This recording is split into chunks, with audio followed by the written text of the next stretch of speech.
I will call to order the joint meeting of the Lincoln County Board of Commissioners and the Planning Board on this first day of June of 2026. If you would, please stand and join me for a moment of silence, followed by the Pledge of Allegiance.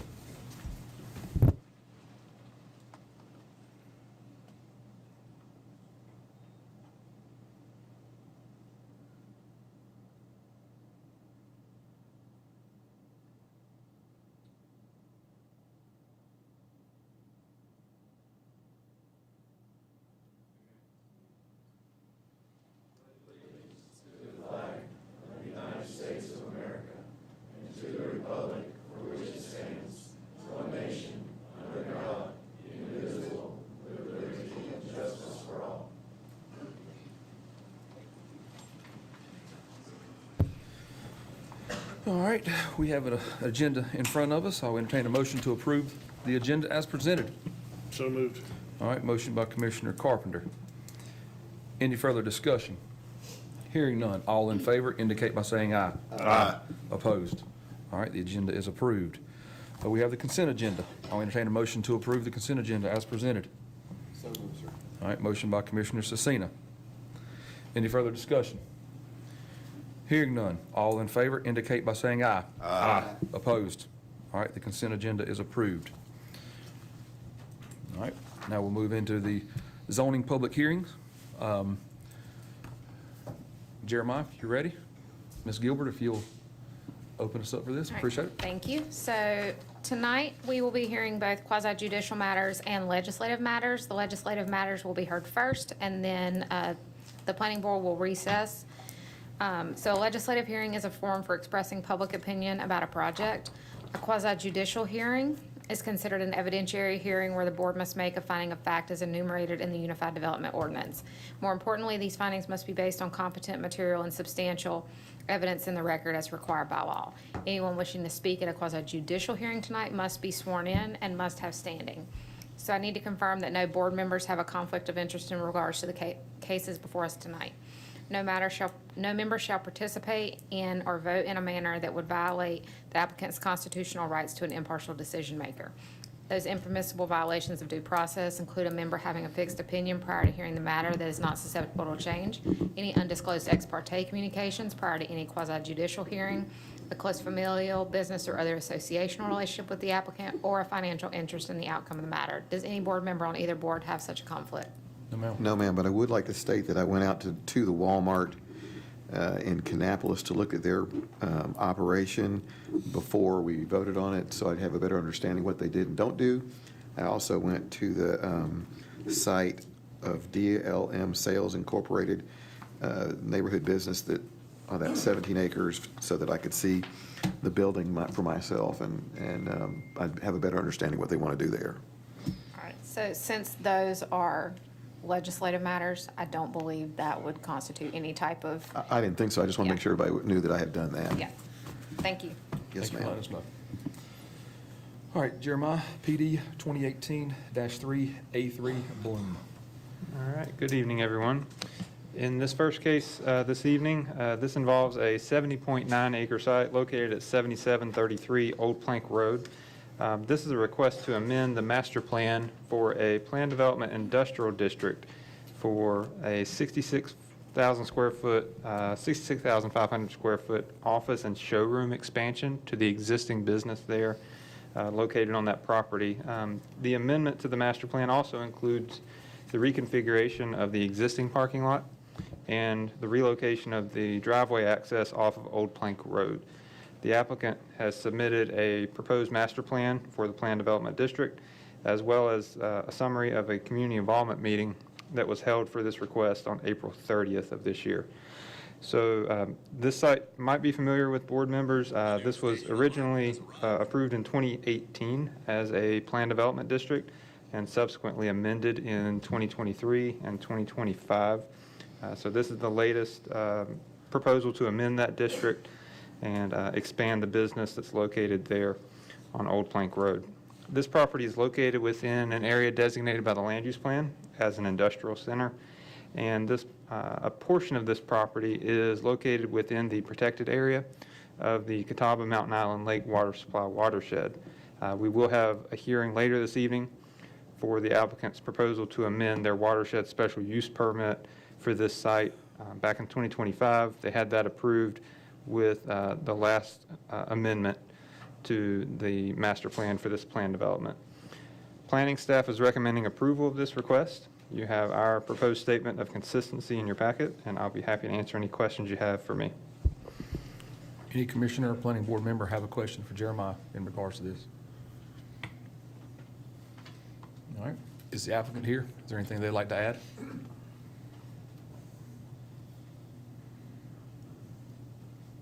Didn't look like it. Okay.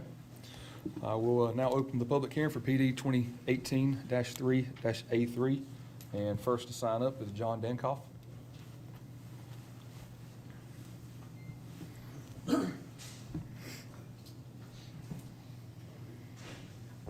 Good evening, I'm John Dankoff. I'm here tonight representing Lincoln Economic Development Association located at 502 East Main Street in Lincoln. I'm here on behalf of Lincoln Economic Development Association in support of Bloom's request to amend its master plan to allow for a future 65,500 square foot office and showroom expansion. Bloom has been a valued member of the Lincoln County business community for 47 years. During that time, they've demonstrated a long-term commitment to our county, workforce, and our economy. Over the past decade, LEDA has worked with Bloom on, excuse me, on 6 separate expansion projects that have resulted in more than $115 million in capital investment and hundreds of jobs for Lincoln County residents. Most recently, in 2025, we partnered on a $10 million investment project. In my role with LEDA, I have had the privilege of working with Bloom on several of these investments, and they continue to demonstrate a strong commitment to Lincoln County. I'm currently working with Bloom on the investment that is tied to this proposed expansion, and I believe there will be additional opportunities and more growth in the future. Beyond this investment, Bloom has been an active participant to both LEDA and Industrial Managers Association. They were named Lincoln County Industry of the Year in 2020 and have received the North Carolina Governor's Award for Outstanding Employer in 2025. Bloom represents exactly what our existing industry program is designed to support, a company that continues to invest, grow, create jobs, and contribute to the quality of life in Lincoln County. When a company with a 47-year history in Lincoln County tells us they want to continue to invest, that's exactly the kind of growth that we should support. On behalf of LEDA, I respectfully ask that you support the master plan amendment, and thank you for your consideration. Thank you. Next signed up is Peter.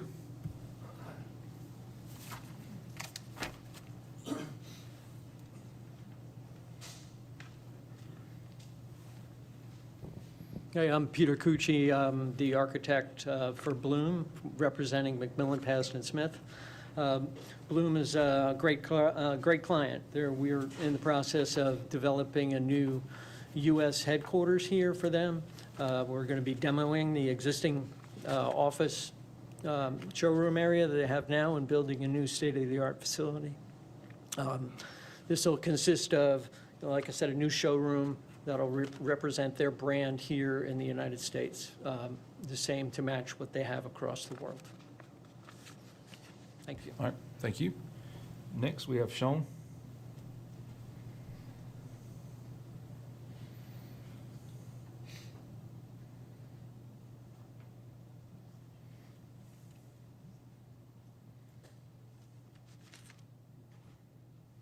Sean Coldren, 3525 Whitehall Park Drive, Charlotte, North Carolina. I'm with CES Group Engineers. We're the civil engineer for the project that prepared the revised master plan for the site. I'm just here to help answer any questions you have on that site plan. Anyone have any questions for the engineer? The record. All right, thank you. Thank you. All right, with no one else signed up to speak, then I will close the public hearing and we'll move on to the next case. Jeremiah.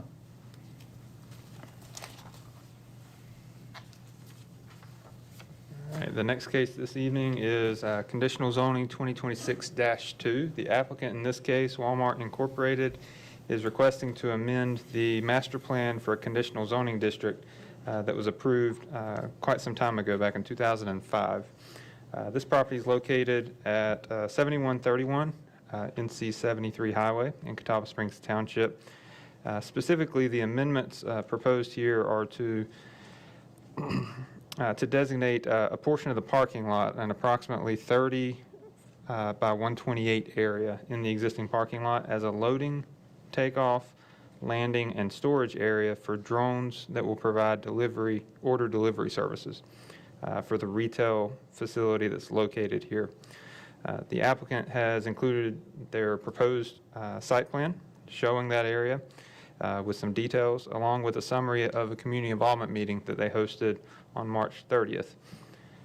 As I stated, this property is located at 7131 Highway 73.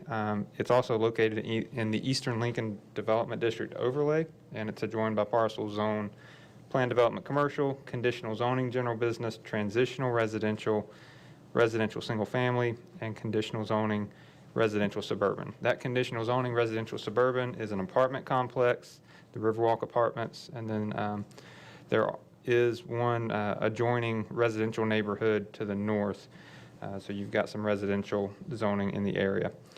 Properties in this area are used for both business and residential purposes, and the land use plan designates this area as a walkable activity center, which is suitable for commercial uses where buildings are located on smaller blocks with streets to encourage pedestrian activities. A little bit of history. I mentioned the 2005 conditional rezoning. That plan included a 203,000 square foot retail center, a gas station, and 4 out parcels. The gas station was never developed in accordance with that plan, but the retail center was, and 3 of the 4 out parcels have been developed. The 4th out parcel is actually under review right now. The Board of Commissioners approved a special use permit last year for a gas station on that 4th out parcel. So that's not been developed yet, but the building permit application has been submitted and is under review with our department at this time. So the planning staff is recommending approval of this request. You have our proposed statement of consistency and reasonableness in your packet. And again, you have the applicant's proposed site plan. I believe that's the last 2 pages of your, 2 or 3 pages of your packet there. You'll notice there is a designated walking path from the store to this 30 by 128 area for the drones. I'm certain that the applicant will provide more detail about how these services operate on other sites, and I can provide more detail on how it would operate here on this site if you have questions about the drone landing and takeoff and things of that nature. But if you have questions for staff, I'll be glad to answer those at this time. Any planning board member or commissioner having any questions for Jeremiah? So Jeremiah, we're not making any decisions about the flight patterns or anything like that. All we're making a decision on is the nest, the fenced-in area, as it were. Yes, sir. This is a land use decision, as any zoning decision is. This is about the use of a certain portion of the property here for landing and takeoff purposes and order loading from those picked orders that go from the store to this loading, takeoff, and landing area. Yes, sir. Thank you.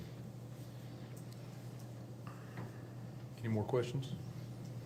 All right. Is the applicant here? Yes.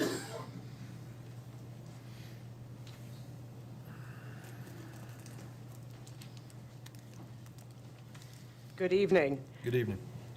My name's Betty Doster. I'm chairman, members of the commission and planning board.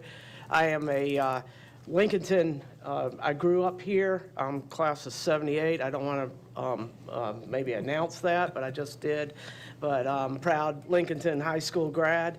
Walmart and our drone vendor, Wing, we're pleased to be here tonight to explain to you this exciting new delivery method that is coming to Lincoln County.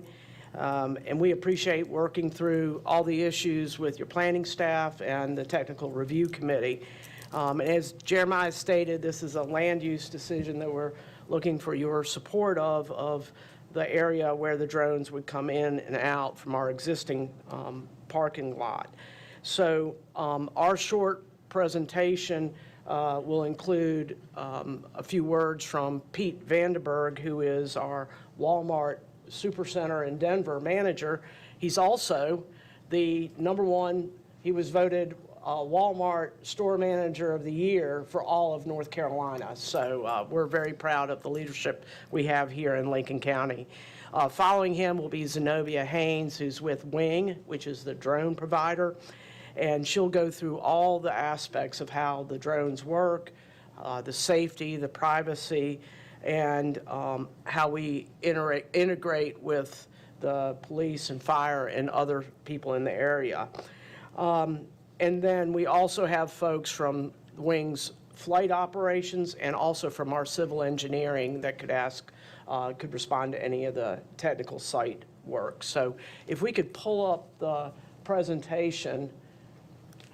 Thank you. Zenobia? Oh, I'm sorry, Pete. Good evening, Mr. Chairman, members of the County Commission and Planning. My name is Pete Vanderberg. I'm the store manager here at the local Denver Walmart Supercenter and a Lincoln County resident. At Walmart, we continuously listen to our customers.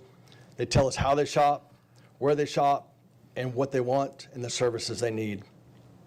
Today, we serve customers through multiple channels: in-store shopping, online ordering, pickup services, and home delivery. And now we're expanding into drone delivery operations in select markets across the country. Shopping habits have evolved significantly over the years. We're no longer just a traditional brick and mortar store.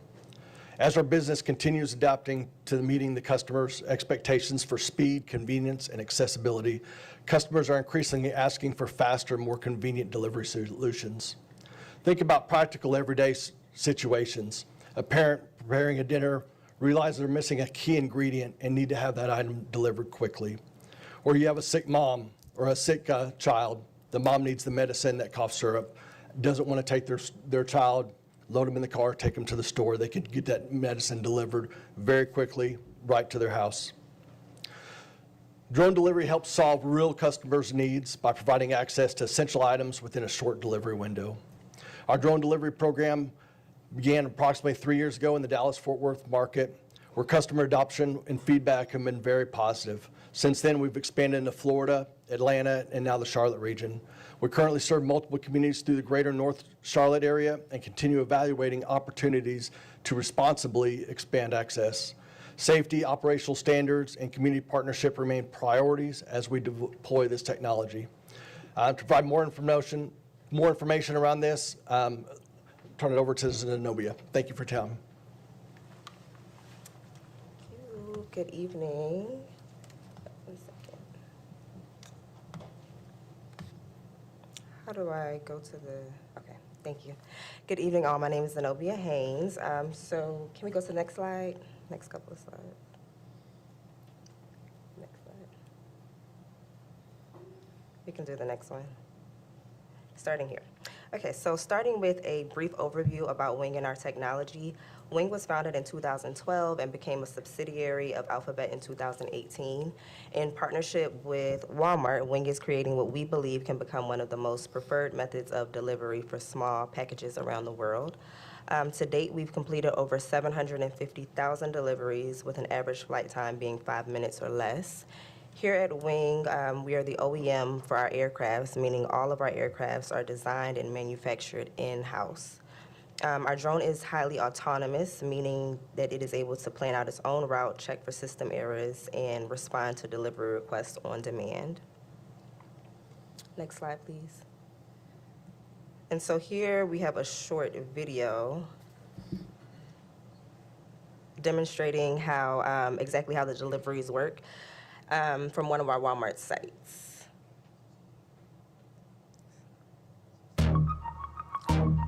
So all customer orders are packaged in what we call a hex tote. In preparation for delivery, the drone will hover above the charging pad and a pill will be released from the drone, from the belly of the drone, which the hex tote is attached to.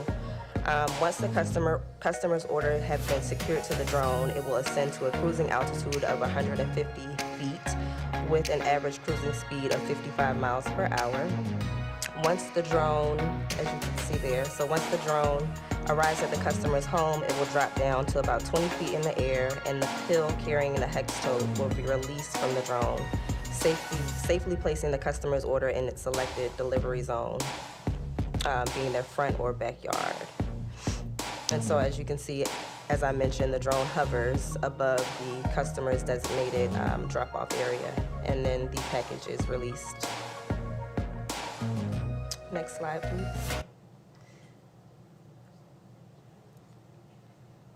So we currently have 2 aircraft models, and both feature fixed wings and hover propellers in order to successfully transition between airplane and helicopter-like functions.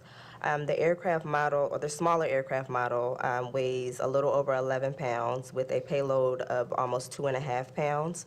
The larger model it weighs a little over 17 pounds with a payload of a little over 5 pounds. And as you can see, our larger drone also has a faster cruising speed, and both range up to 6 miles in the specified direction. Next slide.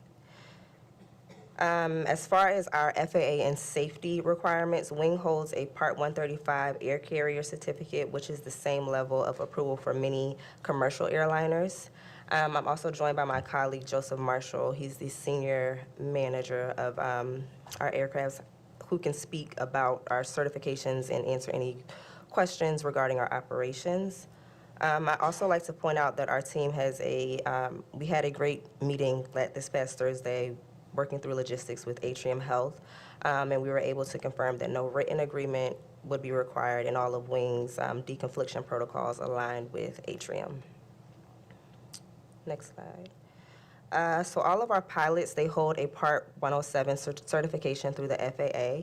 And as I mentioned, our drones are highly autonomous, and if the drone or pilot determines that it cannot complete the mission for whatever reason, the drone will carry out what's called a contingency landing. Next slide. So we do understand that drone delivery is a new concept for many, and we want to ensure that everyone understands that we do take privacy seriously. The cameras on our drones are only used to assist with navigation and to help ensure the safety and reliability of our operations. The photo to the right is an actual image from one of our drones, and as you can see, it's very grainy. We kind of compare the images from like our old flip phones back in the day. So again, it's just meant for no live feeds. Next slide. A lot of communities often have questions about the sound level of our drones, and I can confirm that our drones are actually designed to blend in with traditional neighborhood sounds. At the drone's cruising height above 150 feet, the decibel level is about 43 decibels, and once the drone arrives at the resident's home and does the hovering act, the decibel level slightly increases to about 62.6, which is typically quieter than an idling delivery truck. Moving on to the Nest site, some specifics regarding the Nest site. Next slide. So here we have a couple of images from one of our Walmart stores, and this is an 18-pad nest. Surrounding the nest is a 6-foot aluminum fence. And again, you'll see 18 charging pads, and the Nest site will also have 18 drones. Not pictured here, or next slide. So the kiosk that we call it is used for drone storage only. So during non-operating hours, the drones will be placed and locked securely. Inside this kiosk, it's again not used as office space, so no power, plumbing, or anything is needed for the kiosk. It's solely used as storage of the drones during non-operating hours. And the kiosk itself is about 20 feet tall. Another one of the components to our Nest is the battery-powered generator, which provides power to the charging pads which charge the drone. The generator itself is extremely quiet, and the battery life lasts about 20 to 25 days, just depending on the usage of the drones. But once the battery life is complete, Sunbelt comes out on site and they do a quick swap out, which is typically 20 minutes or less. And so here we have the site plan, and we also have our design professional here who can speak to any questions regarding the site plan, if any. Continue. And that concludes our presentation. Okay, thank you. Does anyone have any questions? Don't run off. Anyone have any questions for the applicant? Yeah, I do. Okay. Would you speak briefly to the safety aspect of the helicopters and atrium that are going to be in the same area? Am I allowed to bring Joseph up to speak to that? Sure, of course. Hello, Joseph Marshall, Senior Manager of Aviation Programs with Wing. I'll start by saying I'm a commercial pilot, started my career as a commercial pilot. Now I have 4 young children. I fly my own aircraft, and I fly in the same airspace that we're currently flying in. So I wouldn't be doing that if I didn't feel absolutely confident in our ability to safely integrate into the airspace. But to answer your question, basically we have ADS-B in, so we can detect aircraft that are broadcasting their position. And fortunately enough, the helicopters that Atrium is using is broadcasting via ADS-B, and our aircraft are able to detect them and automatically avoid the helicopters via various different maneuvers that could be climbing, descending, hovering in place. And that's how we avoid those helicopters, not just the helicopters, but other aircraft sharing the airspace. Yeah, because that was going to be one of my questions with our airport just being right down the road. How would that, interference or anything of that nature with the airport? Yes, which I love your airport. Fantastic gas prices, so please keep it that way. But in all seriousness, we typically stay about 3 miles away from airports unless we have prior coordination. But prior to going to any new metro region or location, we do extensive analysis in terms of using all sorts of different map data, both from the FAA and other sources, and basically create keep-out zones. So we appropriately stay out of flight paths, known flight paths of helicopters, traffic pattern areas. We even have heat maps where we see like low-flying aircraft that may be doing pipeline patrols in the area, for example, and we create keep-out zones. So there's a method or a plethora of different methodologies that we use to ensure that we're staying away from general aviation and also commercial aviation. So is 400 feet y'all's limit? That's the absolute limit. We average about 150 to 200 feet above ground level in terms of cruise. So you don't expect them to get out of your way, you're going to get out of their way. Exactly. Thank you.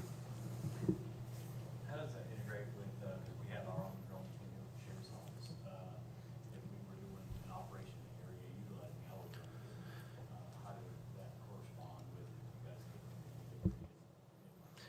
Typically, I believe we've already kind of started the outreach to the various departments, but we provide our number to our remote ops control center where all of our pilots are positioned, and basically they can indicate, hey, we're having an operation in this area, and what we can do is create a kind of an active keep-out area. So if a delivery mission, somebody orders in that area, it actually won't accept that mission until that's lifted. But usually that's done through some type of manual coordination, at least for now. There's a lot of efforts within the FAA and other departments to try to automate that, but right now it's a lot of just self-coordination.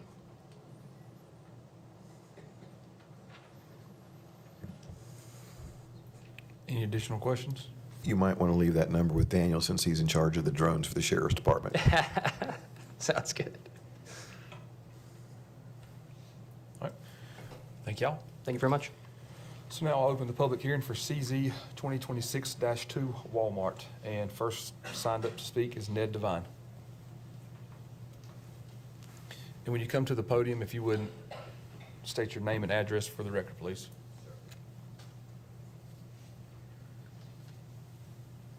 My name is Ned Devine. I reside at 6972 Potter House Lane in Iron Station, North Carolina. I was beginning to think when they were first talking about this is going to be a Nancy Pelosi thing where we had to pass it to see what's in it, but there was a lot of questions I had were answered in the discussion. The only thing I'm concerned about is where they fly over private property or where they follow roads when they're traveling. And I saw where they said there's no live feed at all, no cameras or anything on these drones. You want to answer that question for him? Shall I come up? Yeah, come on back up. Come on up here, I'll move over. That's correct. There are no live feeds. We do have data on board for detect and avoid of like obstacles, things like that, but there are no live feeds So that you anybody won't can use. Fly over somebody's swimming pool and see them? Correct. So the operators have no way of seeing anything live at that time? Absolutely. That's guaranteed? That's guaranteed. Yes. Okay, so we're not government here, so we won't say one thing and tell another. What about So it's got all the information about power lines and everything built into it to where they, or is it got a radar that? No, prior to going into any new metro area, we do an in-depth GIS analysis. So we get all sorts of map data from different sources and kind of build out a map where we know where towers are, to basically build out keepouts. Schools, power plants, things along those lines. So then it basically is able to generate an emission knowing to stay out of those locations. So it's all done prior to going into a location, and we do update that data regularly. So if I would order something, you'd punch in my address and it would go to my address and drop the package and leave? Correct. And there'd be no pictures taken? You don't verify the delivery, anything like that? There is a methodology, but in the back-end system. So it's like when you order a DoorDash that it's been delivered, you get a text message, things like that, but there's no visual verification. No visual, okay. Well, that was my biggest concern, was flying over and seeing me in my yard doing whatever I want to be doing in my yard. Okay, so that's good. Well, we are progressing in this country, but I think Billy Bob could get off the couch and go get his own toilet paper. I don't think that'd be a problem. Is Denver ready for something like that? Do we need that now? That's up for y'all to decide. So that's all I got to say. Thank you. Thank you. Next, we have signed up to speak Bobby Lamb.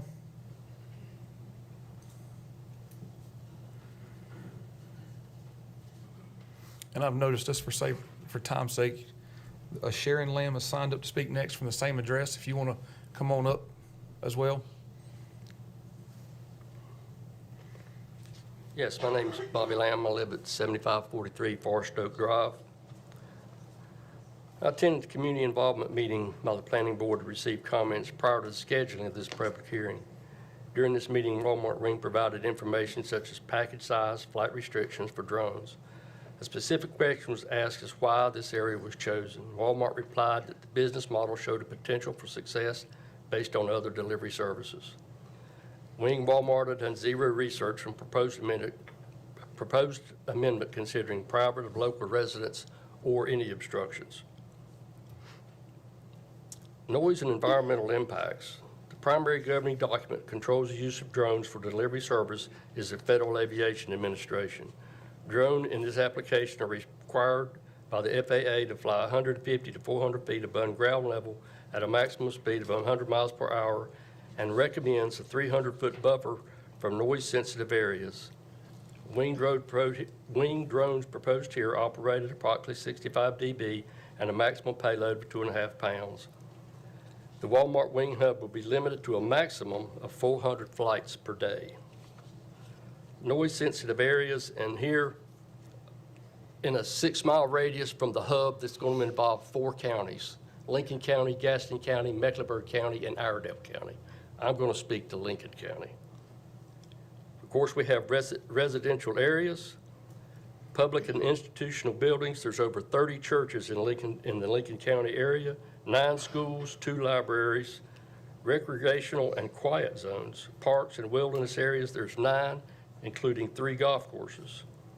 Wildlife, there are 3 wildlife sites in Mecklenburg County: Cowan's Ford Wildlife Refuge, Royal Hill, and Buckeye Cove Preserve.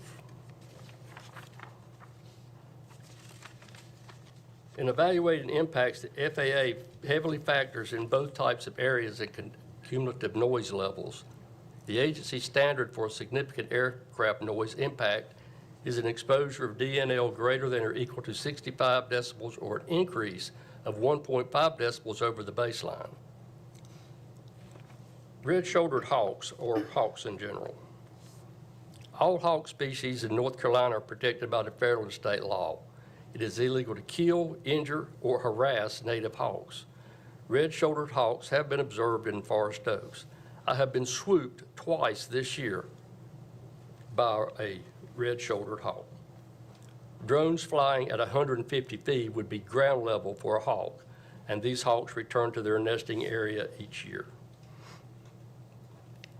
The FAA recommends not flying drones over or parallel to highways due to drivers' distractions.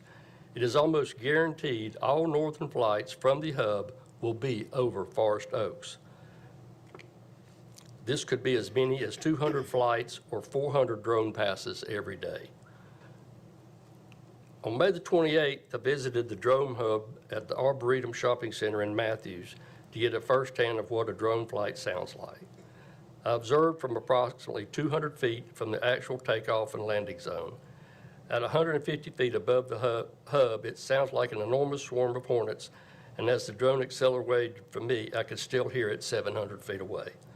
Although I could not observe a drone delivery or drone arriving at the delivery port, I could observe it as it returned to the hub. There is little or no sound as it decelerates to the hub, then a startling blast as it stops to hover. In closing, in my research, it's become apparent to me that the FAA is primarily concerned with the training and licensing of pilots, restrictions on flight altitude, speed, and basic dB sound levels, leaving the recommendations of noise-sensitive areas to be governed by local agencies. My question is how is Lincoln County going to manage sensitive areas? Questions? All right, thank you. Is that everything? All right. Sharon? Okay. I too live in Forest Oak. If you would speak into the microphone, please. Okay. I too live in Forest Oak, but I'm reading this for a also resident. She's sick and couldn't be here tonight. Being a resident of Forest Oak community in Denver, I'm strongly opposed to the proposed Walmart drone delivery hub.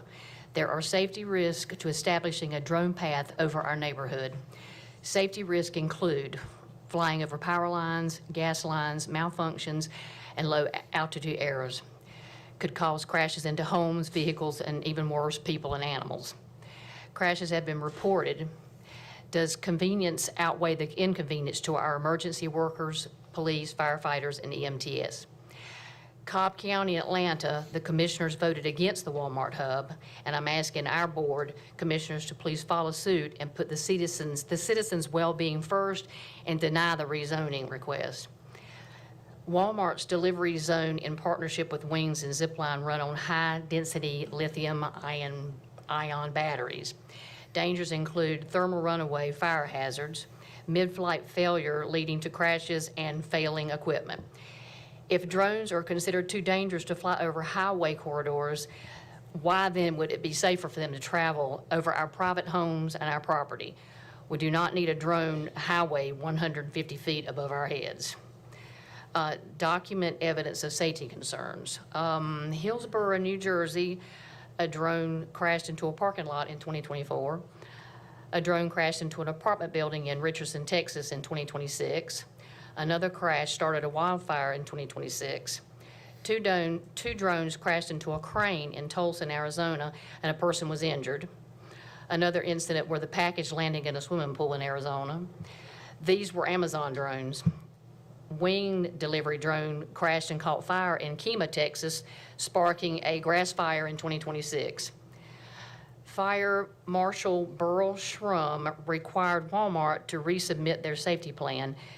Has Fire Marshal since approved? I ask, please do not rezone our area to allow commercial shipping highways. This convenience should not come at the expense of our inconvenience. Submitted by Carol Lucky. Thank you. Thank you. All right, next we have Katie and Lucas from the same address, if you both want to come to the podium.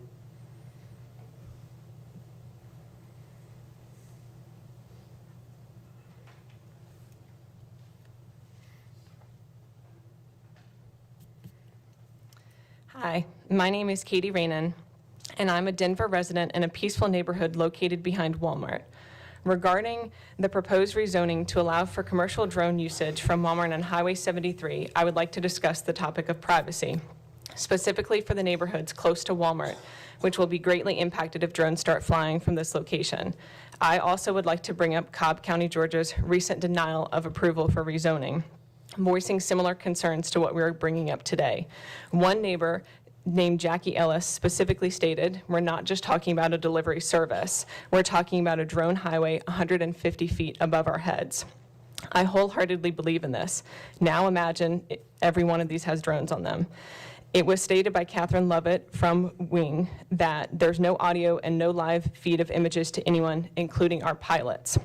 However, my husband, Matthew Rainin, attended a meeting with Walmart and Wing representatives on March 30th, where it was stated by those representatives and understood by those in attendance that there would be active recording video and photos taken that would be sent back to their California location and stored.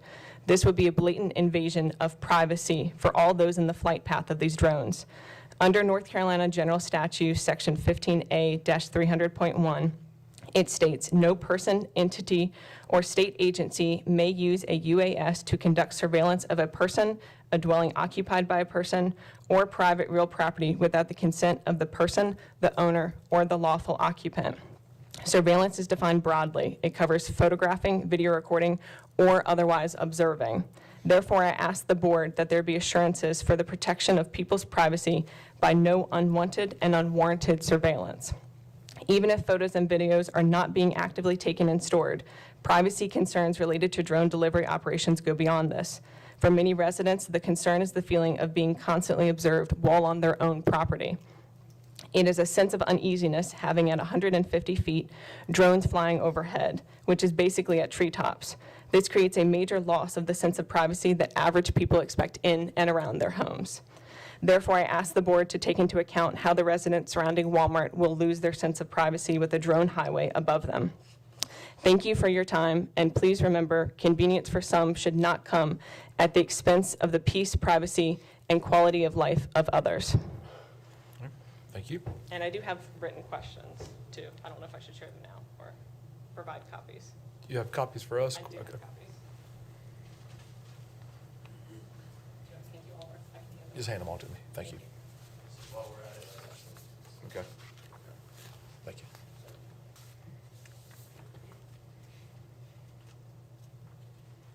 Hello, my name is Lucas Buell. I also reside in the Forest Oak community. And I don't have a speech prepared, but I do have a list of questions that I generally like the committee to consider strongly before approving this. And frankly, actually, I had another question that came up while watching the Wings presentation. I noted that there's a small asterisk mark on one of the slides that specifically said drones are prohibited within, I believe it was a 3 to 5 mile area near a certified landing area, which with the proposed helicopter, which I believe is a future docket tonight, I was wondering if those would put the two in direct conflict with one another. And then just generally continuing on, I know it was also discussed the noise frequency, but I would like to know specifically on takeoff what the noise frequency is for the drones as they are gaining altitude over the Forest Oak area. Who will be maintaining and servicing these drones? Will there be inspectors to sign off the mechanical technician, sign off on the work done by the mechanical technicians? How often does the FAA inspect these drones specifically? What happens if there is a power failure to these drones? Many manufacturers, malfunctions could occur, creating damage to person or property.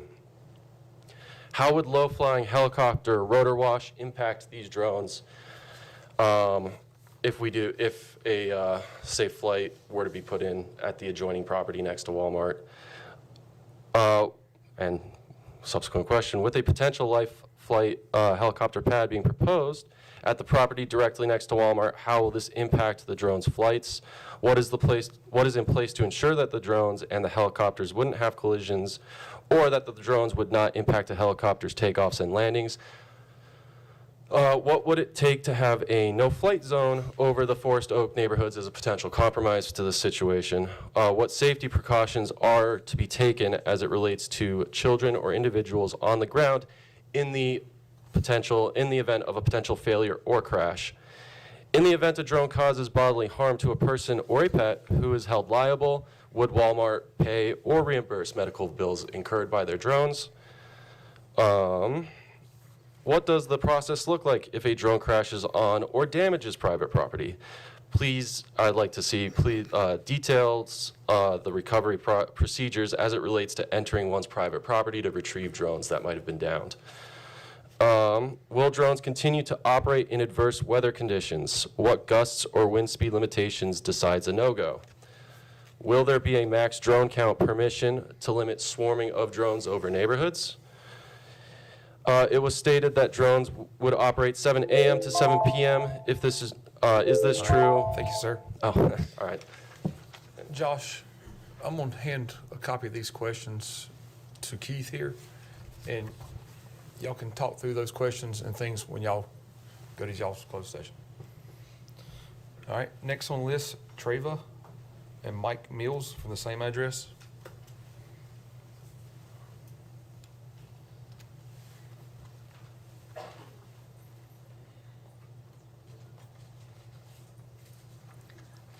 My name is Treva Mills, and I live in Forest Oaks within 660 feet of the proposed drone delivery hub. In 2005, I was one of many residents who fought to stop Walmart from being built here. I can't believe that I'm here again over 20 years later, attempting to convince you to stop this same Walmart from building a drone hub in my backyard. We didn't want it then, and we don't want it now. Originally, the site plan never envisioned a high-frequency aviation site which threatens hundreds of flights per day. Walmart is asking for a special exception to the original site approval. Rezoning will permanently disrupt our community. No one thought about drones back then. I remember at that time the commissioners approved the Denver Walmart only after adding specific architectural conditions to the agreement. Walmart was pressured to ensure their store would fit the community aesthetic. They then revised the site plan and made changes to upgrade the exterior store appearance. The drone hub must adhere to the ELDD rules set forth in Section 2.5.1 of the Lincoln County UDO because it is an expansion of the existing store. The property lies within the ELDD overlay, so any new structures, fencing, or hub must conform to the unique aesthetic and development guidelines along the Highway 16 and 73 corridors. Research has shown, which you saw, these hubs are glorified shipping containers with a fence around them. If that is what you are proposing, then this drone hub will be incompatible with our community and neighborhood standards. It cannot be an eyesore from public rights of way. Under B-G zoning, a retail store of Walmart size must provide a minimum number of vehicle parking spaces for consumer use. By erecting the drone hub, 3,840 square feet of public parking lot will be used for commercial aviation, which would only serve a small percentage of East Lincoln residents. A parking lot is zoned strictly for parking to support a retail store. Building an industrial drone nest, a mini drone airport, converts public retail space into an unpermitted open industrial storage yard. We are not against technology, but a drone hub will prove to be a high-impact industrial operation being forced into our low-impact community and a huge disruption to our livelihood. We ask you to deny Walmart's request to amend the conditional zoning plan for a drone hub. More studies must be done and more comprehensive ordinances need to be drafted and in place before any commercial drone hubs can be erected in Lincoln County. Our community must not become a drone highway. We should not become their corporate experiment. My attorney advised me to stop these Walmart drones. I hope the county attorney advises you to do the same.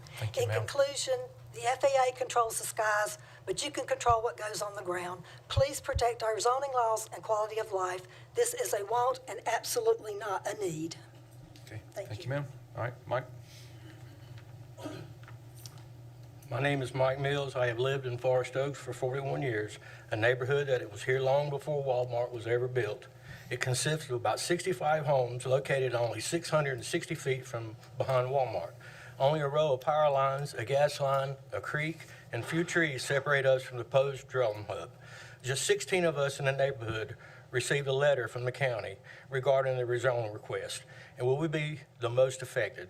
We were told by the county only a total of 55 letters were sent out to begin with. How can you, with good conscience, place a drone hub and this close to a residential neighborhood? We already have to listen to Walmart's loud trucks being loaded at night, every night, and now we are being forced to listen to annoying drones during the day. These drones have been described as a high-pitched buzzing or a humming noise similar to a lawnmower, leaf blower, or a hornet's nest being stirred up. Because our Forest Oaks neighborhood design, each time a drone flies over our house, it also may fly over 3 others. This is worse than trespassing over our own property. I never know when someone has a DoorDash delivery in our neighborhood, but I will sure for know when constant takeoff and landings of a drone. I will never, ever, 100% never use this service. Listen to the constant high-pitched noising just for the luxury of a 2.5-pound drone delivery is the definition of modern laziness. We should not be forced to accommodate someone else's lifestyle lazy. The citizens of Lincoln County elected you to protect our interests, not multi-million-dollar corporations. I ask you, please do not approve this rezoning request. Thank you.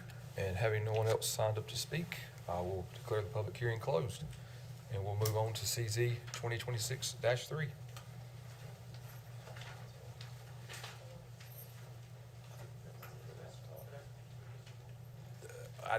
We had a sign-up list there, so.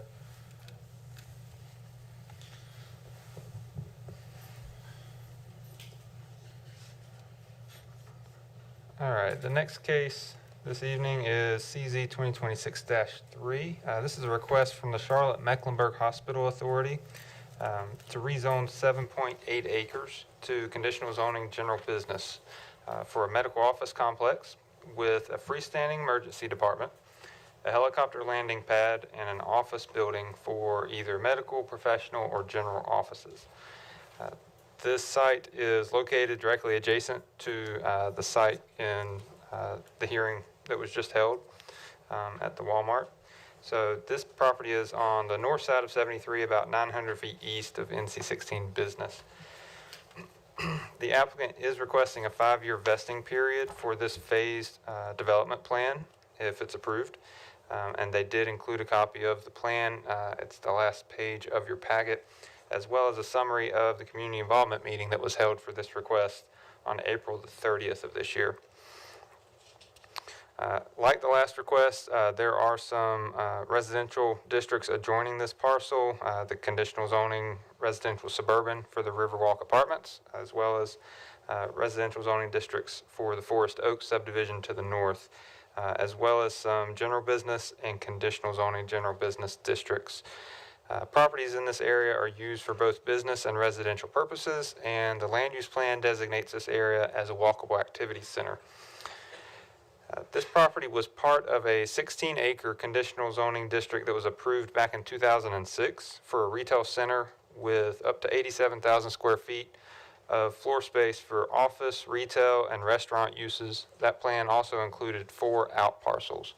Those 4 out parcels have been developed.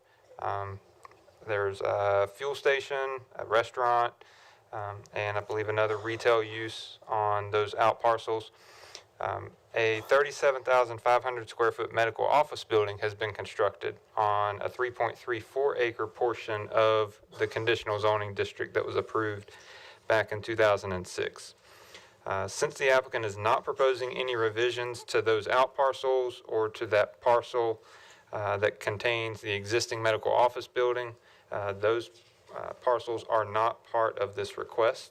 So they would remain part of the approved plan from 2006. This request is to remove 7.8 acres from that conditional zoning district and place it in its own conditional zoning general business district based on this site-specific vesting plan that was included with their application. The planning staff is recommending approval of this request. You have our proposed statement of consistency and reasonableness, and the applicant did work with our staff to ensure compliance not only with ordinance standards, but with the expectations for those pedestrian connections in this walkable activity center. So they did incorporate pedestrian paths to provide access to and from the apartment complex to the goods and services that are available on the out parcels, as well as the parent parcels for not only this district, but the district next door that has the Walmart Supercenter and those other restaurant and retail uses. So with that, I'm going to field any questions you might have for our staff. Any question from the planning board or commissioner for Jeremiah? Okay, is the applicant here?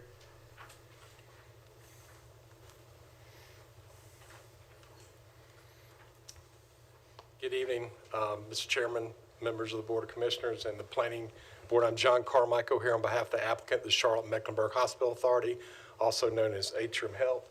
We've got Tree Tang, president of Atrium Health Lincoln Hospital, and we've got Michelle Reed, she's the head of nursing. Also, we have Pat Cahill, he's the site civil engineer on the project. He's with Kimberly Horn. Pat's here to answer any questions that you may have. How do we advance the slide? Just ask to advance it, or? Okay. Thank you. So, as Jeremiah said, the site contains about 7.8 acres located on the north side of Highway 73. It's outlined in red on this PowerPoint slide. You've got Walmart to the west. You've got an urgent care and primary care healthcare facility to the south. You've got Quick Trip, Chick-fil-A, an oil change business to the south, as well as the Starbucks, and then Riverwalk Apartments are to the northeast of the site. Next slide. The site's currently zoned BGCU. Next slide. And a portion of the site is in the East Lincoln Development District. Next slide. As Jeremiah said, the site is part of a 16-acre conditional district that was approved back in 2006 to accommodate a retail center with 4 out parcels and up to 87,000 square feet of retail, office, and restaurant uses. The 4 out parcels have been developed, and then the 37,500 square foot urgent care and primary health care facility has been developed. And the urgent care and primary health care facility is an atrium facility. And you may ask, what's the difference between an emergency department, freestanding emergency department, and an urgent care? There's a higher level of acute care in an emergency department. The urgent care would be, it could be a sprained ankle. It could be, I had to go to one recently. I got stung by bees, and so everything started closing. So I went to an atrium freestanding emergency department. But I could have gone to an urgent care. But it's the level of acute care. So the freestanding emergency department would treat more life-threatening conditions than an urgent care would. And of course, the primary health care is where you go to see your physician. The request is to rezone the site to the ELDD, which is the East Lincoln Development District, BGCU and BGCU zoning districts, from that to ELDD, CGBG, and CZBG to accommodate, a maximum 11,750 square foot building that would be devoted to the freestanding emergency department and incidental and accessory uses, including the helipad, and then a second building that would contain up to 10,000 square feet and be medical office, devote to medical office or office uses. Next slide. As Jeremiah said, the site's in the Walkable Activity Center under your land use plan. Next slide. This is just some information on that Walkable Activity Center. Planning staff considers the request to be consistent with that Walkable Activity Center recommendation. Next slide. And then this is the rezoning plan. The site is divided into 2 development areas under that rezoning plan. Next slide. Development area A is to the northwestern part, on the northwestern portion of the site, next to the Walmart, and you can see the proposed 11,750 square foot building that would be devoted to a freestanding emergency department. There'd be 2 access points from the internal private street. There'd be associated surface parking, and then you can see there'd be a 20-foot Class B landscape buffer along the western edge of this site, and then a 40-foot Class C buffer along the northern edge of the site.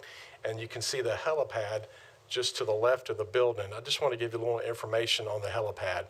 So a freestanding emergency department, what I'm advised by the Atrium Aviation Group, gets about, on average, 1 or 2 helicopter trips per month. It is not high usage. And patients are not brought to a freestanding emergency department by helicopter. As you might imagine, if patients are brought to an atrium facility in Lincoln County, they're going to the hospital. Okay, so they would not bring patients to this facility via helicopter. Likewise, patients are not delivered to this facility via an ambulance. If your medic comes out, the ambulance comes to your home, you're having a heart attack, they're going to take you to the hospital. What happens here is if it's a serious situation and someone gets there, then they will be treated until they are stabilized, okay? They can't stay more than 24 hours, but they'll be treated until they're stabilized. Then they'll be transferred to the hospital. Generally, that's either by a passenger vehicle or an ambulance. So the ambulance would come, would need to turn its sirens on, pick up the patient, and get it to the hospital. So it's about 1 or 2 helicopter trips per month. And we did meet with Wing, the Atrium Aviation Department. I was on the call. I met with Wing twice, and the Aviation Department met with Wing last week. And given the safety equipment, the FAA regulations, the Atrium Aviation Department didn't see any issues. And I'm not speaking on that prior rezoning. I'm just saying from a compatibility standpoint, Atrium did not feel that the drones being located next door was an issue for them. I just wanted to report that in case you had a question about that. Next slide. And the next slide just shows the proposed 10,000 square foot office building. There'd be surface parking, there'd be an entrance, 2 vehicular entrances into the site. Once again, 10,000 square feet. The freestanding emergency department would be built first.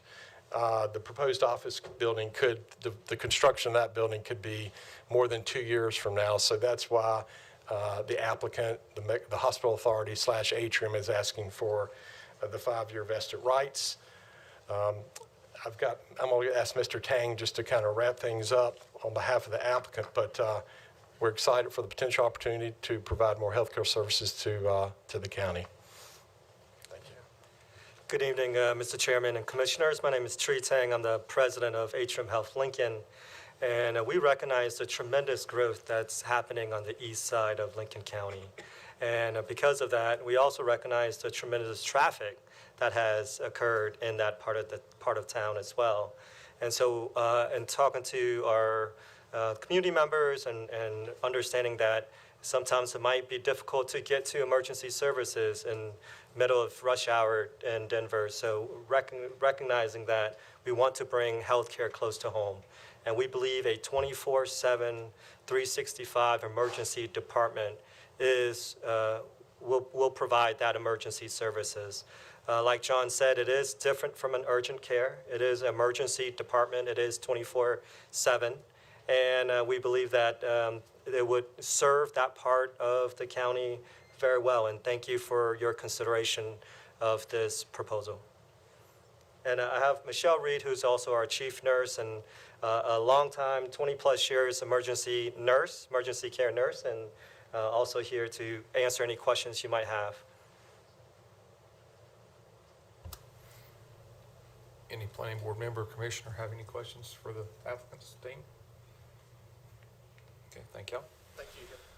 I will open the public hearing for CZ 2026-3, and having no one signed up to speak besides the applicant, I will close the public hearing for CZ 2026-3. And we'll move on to CZ 26-4.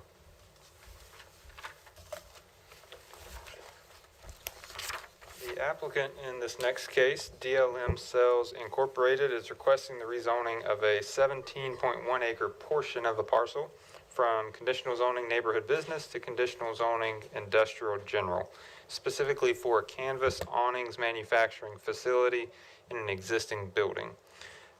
A site plan has been submitted as part of the application, so this development of this parcel would be based solely on that site plan if approved. A little bit of history on this. This parcel was part of a 59-acre conditional zoning district that was approved in 2011. Subsequently, in 2020, about 30 acres having been removed for an adjacent subdivision. The remainder of the parcel, the master plan was amended in 2020 to really reduce the scale of that conditional zoning district. The hearing here is for a conditional rezoning of a portion of what's left. So a 17-acre portion. The next case you'll hear is for the remainder of the property, about 10 acres, the current property owner intends to retain. The applicant included their site-specific vesting plan with their application, as I mentioned, but also included a summary of the community involvement meeting that they hosted on March 31st of this year. This property is located at 3571 Highway 16 North in the Catawba Springs Township, and it is located in the Eastern Lincoln Development District overlay. Adjoining parcels are zoned neighborhood business, industrial general, residential single family, and planned development residential. That's the residential subdivision I alluded to earlier to the south, the Sylvan Creek subdivision. Properties in this area are used for a mixture of uses, including business, residential, and civic purposes. This property is designated in an area designated by the land use plan as a suburban commercial center, suitable for a variety of commercial uses to serve the daily needs of the surrounding neighborhoods.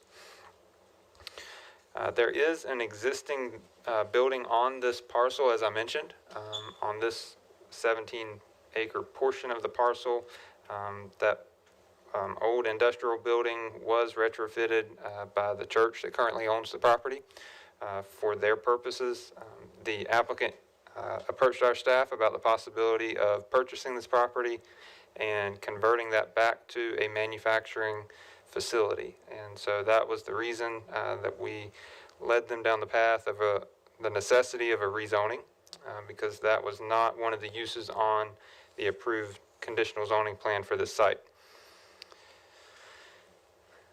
The applicant has indicated on their plan that they intend, as part of this manufacturing facility, that they would also do some powder coating, and so there are multiple North American Industrial Classification System codes indicated on their site plan and application, and so I'm certain that they could provide more detail if you have any interest in the specifics on any of those. The planning staff is recommending approval of this request, and you have our proposed statement in your packet, and I'll be happy to answer any questions that you have for me. Any planning board member or commissioner have any questions for Jeremiah? Okay, is the applicant here?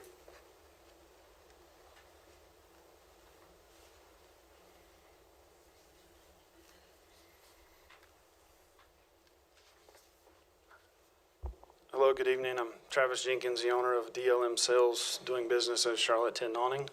Reside at 1507 Smith Farm Road in Lincolnton. Excited to move our manufacturing business that's been in Charlotte for 146 years to the Lincolnton area. And just excited to take an old dormant building and revitalize it, bring some new jobs, some good paying jobs to the Lincoln County area. We're a light manufacturing company that cuts and welds and builds awnings and canopies and different structures, and just here for any questions. Okay. Anyone have any questions for the applicant?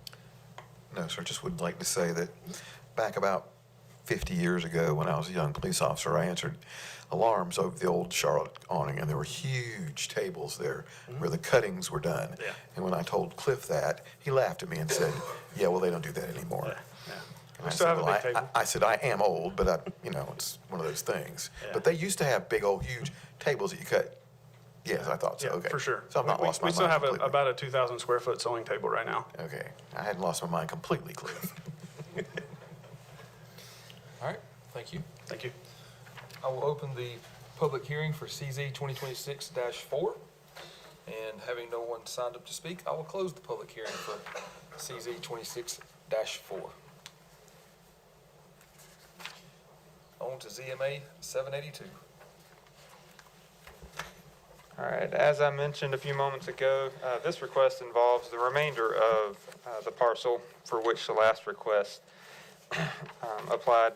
So this is a request to rezone the 10.1 acre portion of the parcel from conditional zoning neighborhood business and industrial general to general business. So the owner of the property is the applicant in this case, and as part of the previous applicant's proposal to amend the conditional zoning district for this parcel and remove that rear 17 acres, that would leave this frontage parcel, about 10.1 acres, And the applicant, in discussing with our staff their proposed uses for the property, landed on a proposal not to amend the conditional zoning district and simply reduce it in size to what was left, but to actually rezone what was left and release it from that previously approved site-specific vesting plan to allow themselves more flexibility in what can be used,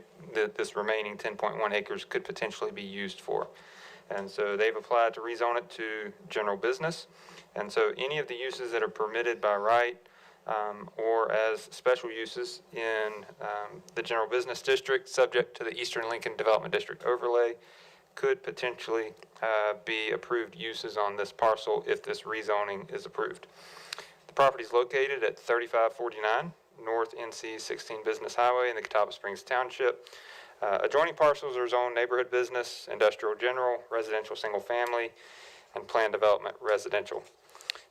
There's a mixture of uses in this area, including business, residential, and civic uses, and the land use plan designates this area as a suburban commercial center suitable for a variety of commercial uses. You have included in your packet that aforementioned list of permitted uses in the general business district subject to the ELDD overlay, and you have staff's proposed statement of consistency and reasonableness. And I'll be happy to answer any questions you have for me.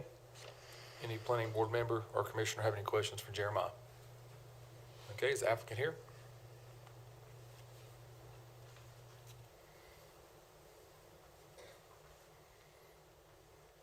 Good evening, Chairman and County Commissioners. My name is Alan Clark with Design Collaborative representing Denver Baptist Church. I am a Lincoln County resident as well, and my rising first grader goes to school next door. Graduated kindergarten the other day, but just wanted to talk a little bit about the site, and Jeremiah hit on a lot of this. In '93, RL Homes built 5 different buildings. 3 of those were warehouse and actually pulling together the materials. The front 2 buildings were utilized for office as well as showroom. In splitting the site up, it would be approximately 17 acres go to Charlotte Tent and Awning. The front 10 would be retained with Denver Baptist Church. The back 17, that one existing building, was originally utilized for manufacturing, and then in 2008 we utilized it for assembly until about 2024, at which point it became vacant. So it's been vacant the last 2 years, so the church is extremely excited about this potential transaction and to have the building returned to its previous use. The front 2 buildings, the use will remain the same. One of them will be the offices for the church itself, and the other is utilized for our youth programs. Any questions? Thank you. Anyone have any questions for the applicant?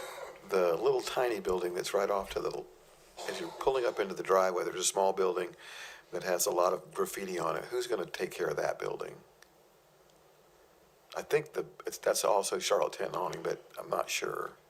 A graffiti building? Well, there's graffiti on one of the buildings out there that's pretty significant. Is that? Can I invite it's Brent Brewer up to? Yeah, sure.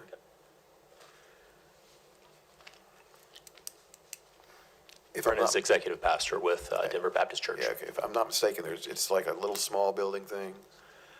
Sure. Are you talking and speaking generally outside of the larger warehouse building Yes, in the back? It's an outside facility. Outside little facility there, yes, sir. Yeah, so that would be part of the parcel that would be purchased by Charlotte Tent and Awning. Okay, so they'll be responsible for taking all that stuff? Yes, sir. Okay, thanks.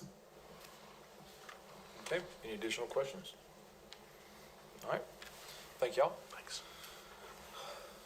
I'll now open the public hearing for ZMA 782. And having no one else signed up to speak besides the applicant, I will close the public hearing for ZMA 782. Jeremiah, ZMA 783.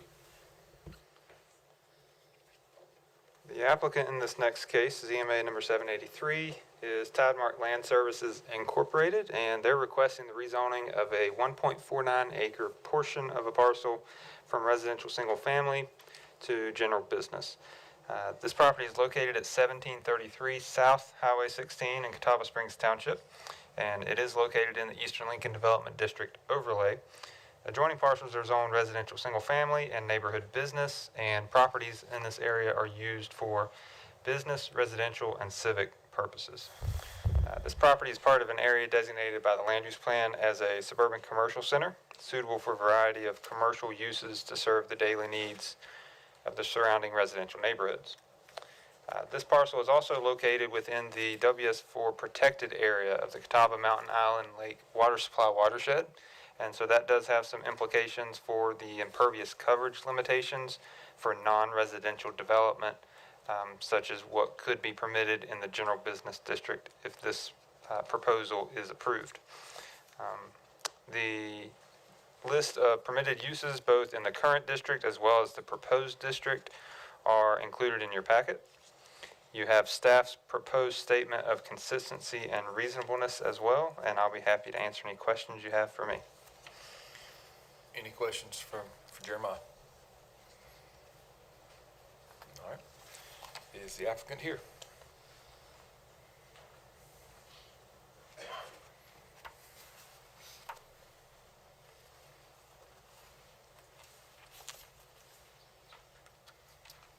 Julie McDonald.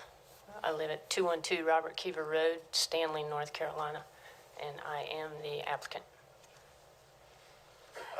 David Ledford, 2730 Maiden Highway, landscape architect. We've got a local resident here that's wanting to bring a business back to the Denver area from the Rock Hill area down in South Carolina. She's been a long-time surveyor, needless to say, not in the Lincoln area very much, but is wanting to be a part of that. I'm excited. I have a lot of problems with getting surveyors to do projects for me. You know, we're all behind because of all the development and everything else, but basically her biggest thing, like I said, is that she's wanting to build a new office building. And with that, the property right now is residential and needs to be commercial. So I would hope that y'all would recognize the use of office space as a very good use in that area, in that vicinity, you know, and stuff. There's a lot of other commercial activity going on in the area, and would hope that y'all would approve it. If you got any questions for me, I'll be happy to answer. Anyone have any questions for the applicant and their team? All right. Thank you. So at this time, I'll open the public hearing for ZMA 783, Trademark Land Services. And having no one else signed up to speak, I will close the public hearing for ZMA 783. We'll go on to ZMA 784, Jeremiah. All right, the applicant in this case, SCI North Carolina Funeral Services LLC, is requesting the rezoning of 3.73 acres from conditional zoning industrial general and neighborhood business to general business. The 2.32 acre conditional zoning district for one of the parcels involved in this rezoning was approved in October of 2022 to permit a construction equipment rental business, but that site has not been developed. And so the applicant is here to rezone that parcel as well as the adjoining parcel for their proposed use. The property is located on the east side of NC 16 Business, about 300 feet north of the intersection with North Pilot Knob Road in the Catawba Springs Township, and it's located within the Eastern Lincoln Development District overlay. Adjoining parcels are zoned neighborhood business, general business, transitional residential, and residential and commercial recreational, and properties in this area are used for a mixture of uses including industrial, business, residential, and civic. This property is located in an area designated by the land use plan as a suburban commercial center suitable for a variety of commercial uses, and this property is also located within the critical area of the Catawba River Lake Norman Water Supply Watershed. That has certainly some implications for the impervious coverage for non-residential uses such as those that would potentially be permitted in the proposed zoning district. You have included in your packet the list of potential uses in both the current zoning district as well as the proposed zoning district, and you have staff's proposed statement of consistency and reasonableness, and I'll be happy to answer any questions that you have for me. Any planning board member or commissioner have any questions for Jeremiah? Originally, this was a rental company was going to come in and put a great big fence up and put a lot of rental trucks and cranes and whatever, so they decided not to do that? Correct. Okay. I expect this will be a lot quieter. All right. Any questions for Jeremiah? Any other questions? Okay. Is the applicant here?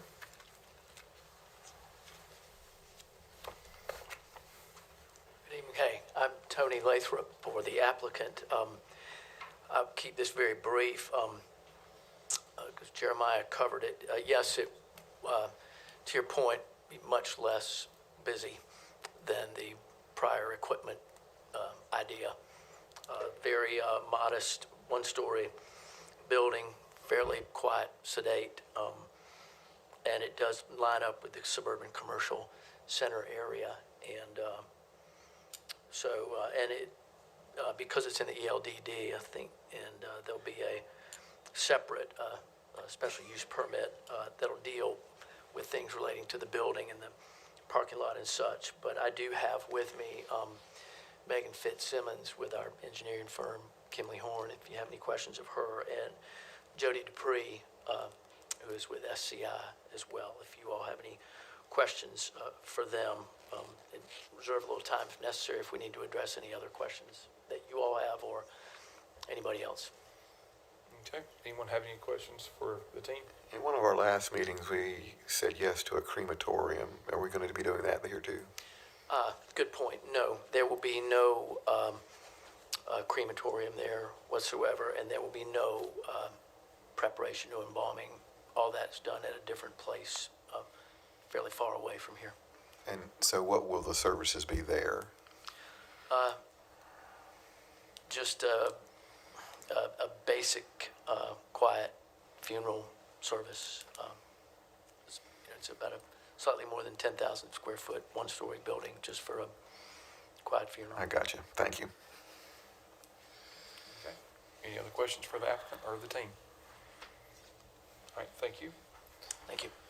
So I'll now open the public hearing for ZMA 784, and I have Ned Devine signed up to speak.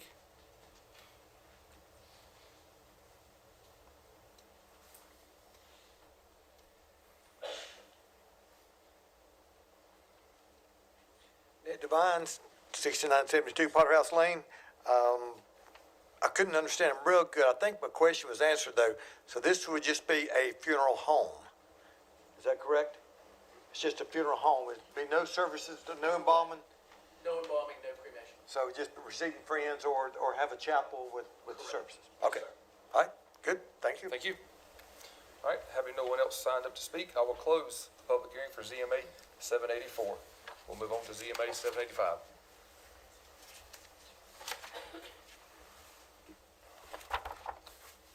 All right, the last legislative case we have for you this evening, zoning map amendment number 785. Four Seasons Marine Supply Incorporated is the applicant in this case, and they're requesting the rezoning of a 0.82 acre parcel from neighborhood business to general business. The subject property is located at 1584 North NC-16 Business Highway. It's also located within the Eastern Lincoln Development District overlay, and adjoining parcels are zoned neighborhood business, industrial general, and planned development mixed use. Properties in this area are used for industrial, business, residential, and civic purposes, and the land use plan designates this area as a suburban commercial center. This parcel is located within the critical area of the Catawba River Lake Norman water supply watershed. This site was approved for a high-density option permit back in April of 2021. The site was subsequently developed in compliance with the high-density option standards in the UDO. Engineered stormwater control structures were installed, inspected, and certified, and so this site is already developed in compliance with the water supply watershed standards. The applicant, you'll hear another request from them later this evening for a special use permit for their intended use, and you'll find out then as well that there are no proposed changes to the impervious coverage of the site. You have included in the packet both the permitted uses under the current zoning district as well as the proposed zoning district, as well as the staff's proposed statement of consistency and reasonableness. And with that, I'll be happy to answer any questions that you have for staff. Any questions for Jeremiah from the commissioners or planning board? Okay, is the applicant here?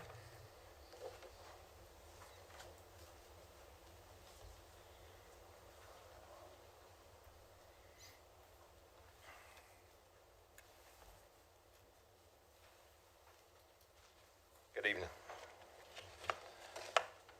In a year and a half, we've turned a poorly rated business into a successful marine supply store. If you could talk into the microphone there. No. Over here to your left, my right. Okay. I'm sorry. And anyway, with the, we've got the respect and the appreciation of customers from all around Lake Norman, Lincoln County, Gaston County, Mecklenburg, Catawba.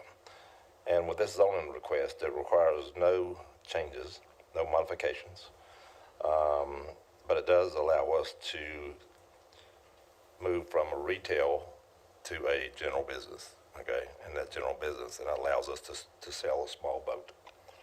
So with your blessing on this, then what that'll do is that'll just create our success, and we'll move forward, and we got more satisfied customers to work with. So we would appreciate it. Thank you.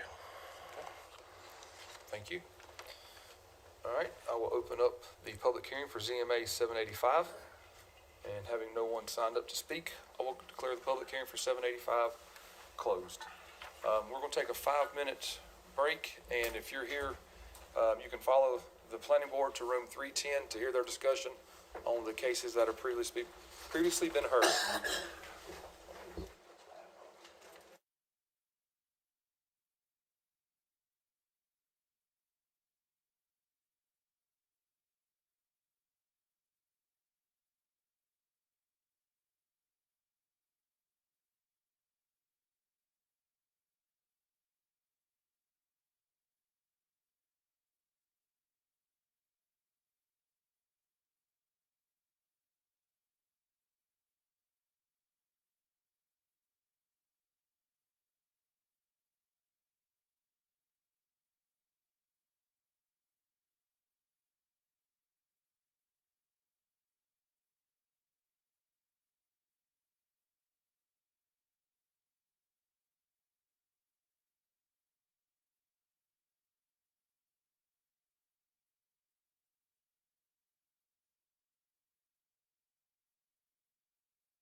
All right, we are back in session. We're on SUP 534.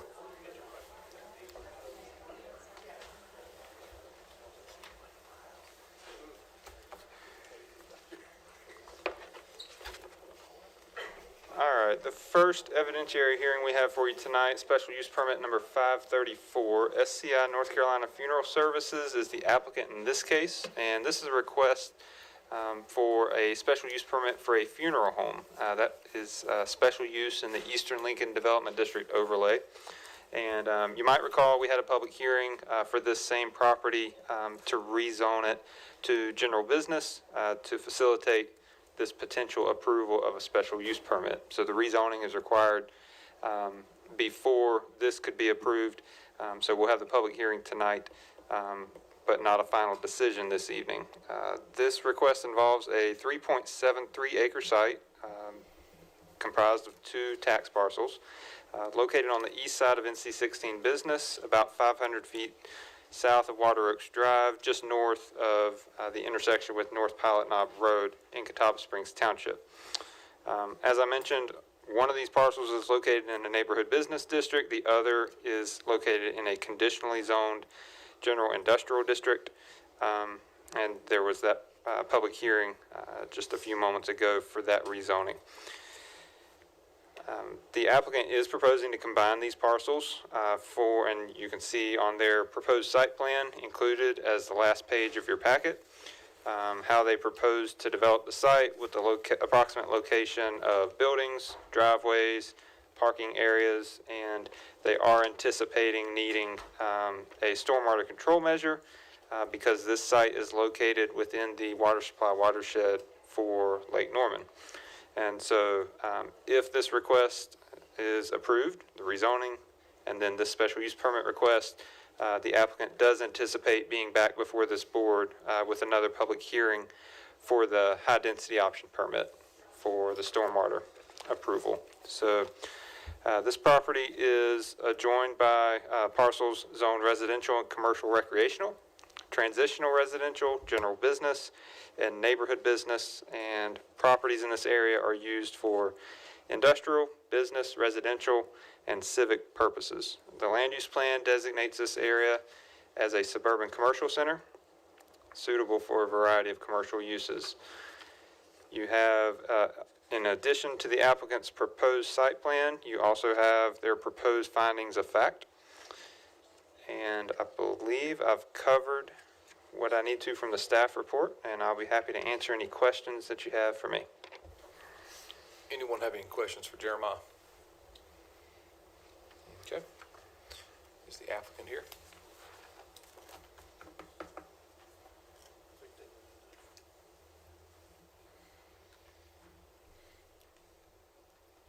Jeremiah. Jeremiah. Did they go in the other room? I believe the applicants may have went with the planning board. Would you like me to ask the applicants to join us? So that they can at least get their testimony into the record? Correct. All right. Go ahead and get the next one too. Marita.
All right, now that the intermission is over, the applicant, on behalf of SCI Funeral Services, is joining us momentarily.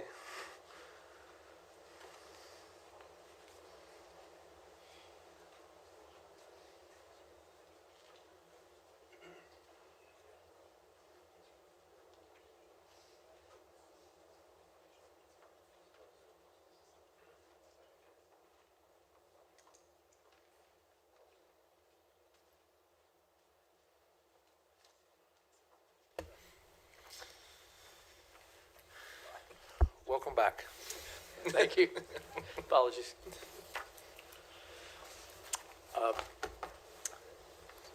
We good? And everybody ready? Sorry, still wasn't here. You're good. Again, I'm Tony Lathrop, and I represent the applicant, SCI. I have here with me a couple folks from SCI. Jody Dupree on the end, right here, and then next to him is Katie Leahy Hancock. Some of you might have met Katie. She spends a fair amount of time in East Lincoln. Her husband, John Hancock, is the basketball coach at East Lincoln. We have folks, a couple folks from Kimley Horn here as well. Megan Fitzsimmons is waving, and then next to her is Kyle Karabiak. And Mr. Dupree and Ms. Fitzsimmons will be providing some information for you all in just a minute. This application is for a modest size funeral home in the ELDD. It's a vacant lot right now. It's on the east side of 16. And you'll hear this in a minute. It's just surrounded by a couple churches, a small boat trailer business, and a little bit of retail just south of it. On the other side of 16 is Catholic Church and a self-storage. And so Mr. Dupree and Ms. Fitzsimmons will provide information about the four criteria for special use permits, about health and public safety, the UDO ordinance requirements, surrounding property values, and the character of use. And this will show that it's a modest size funeral home, low impact, quiet use, will meet those requirements, and no embalming and cremation. So with that, I'm going to just call Mr. Dupree first. Jody, if you'll come up. And what I'm going to do is just walk him through this, those four criteria, and then Ms.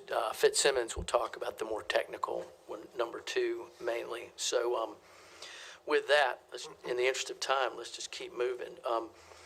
Mr. Dupree, how long have you been with SCI? A little over 25 years.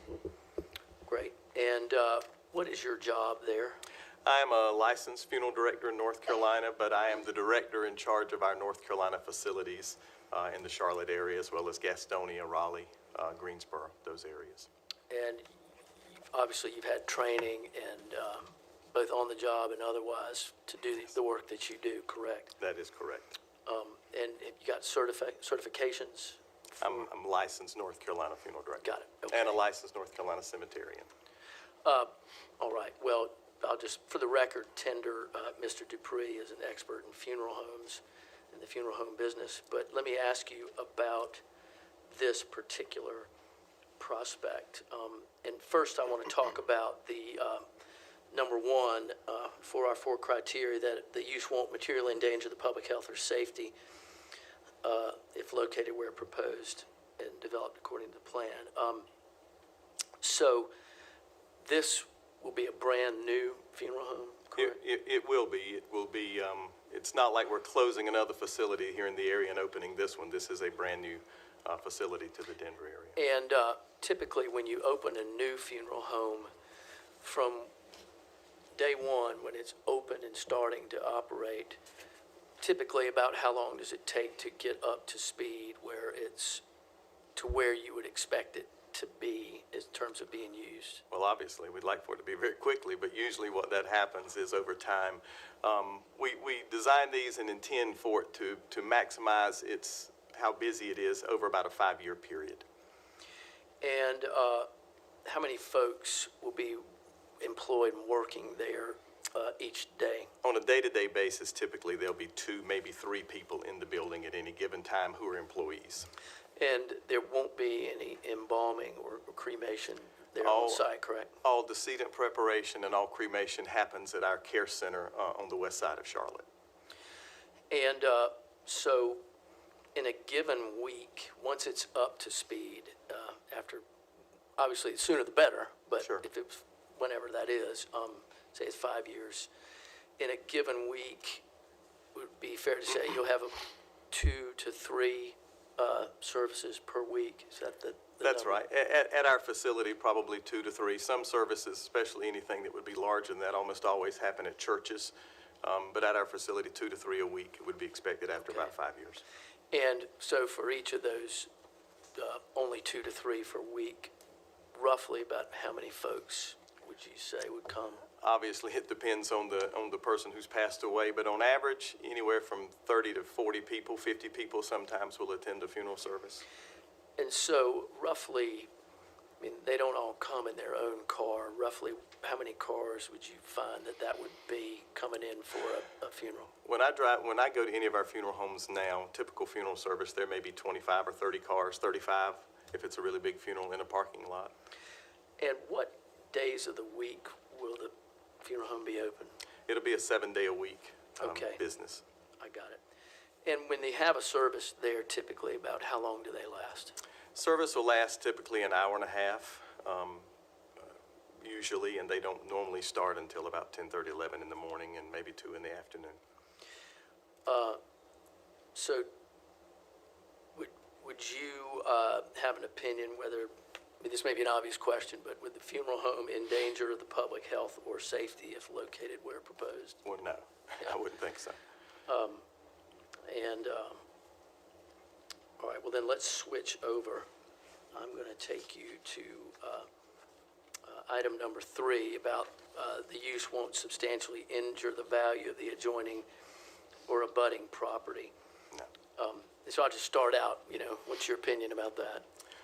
No, I don't think that would be the case. We've got many funeral homes located near residential areas, and there's never been an issue with that, and there's not particularly one close to this one. Right. I don't need to walk you again through sort of the stats and the factual information you just gave, because it's applicable here as well. So I'll just incorporate those by reference, again, including the fact that you said there was no cremation or body preparation that will be at this facility, right? That's correct. Right. Then we'll keep moving.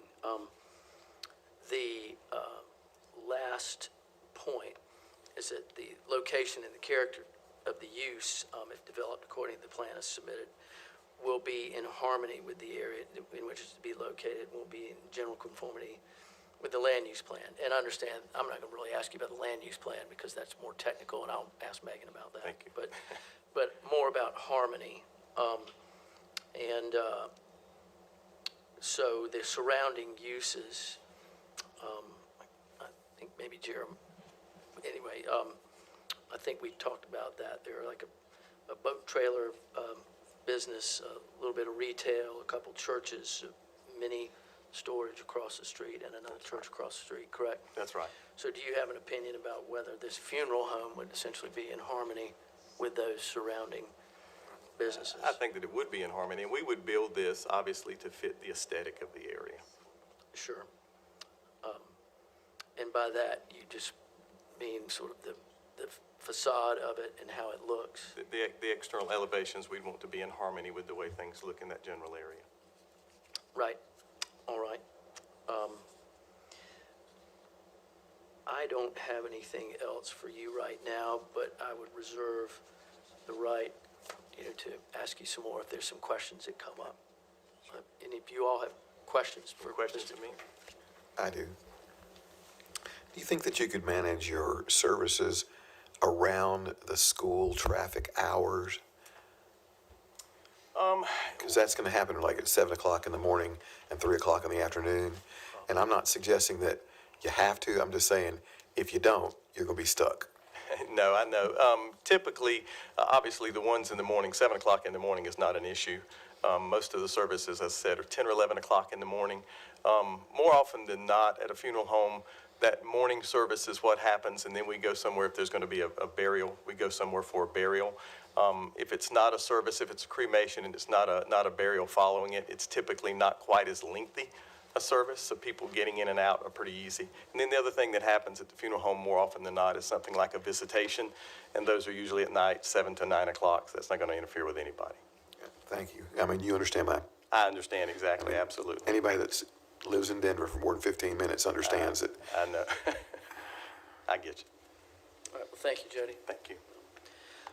Before I call Ms. Fitzsimmons, I do have, and we've submitted the site plan to the staff and have had lots of conversations with the staff, but I would like to include that as a paper in the record, the formal record. Should I just hand that to y'all now? Thank you.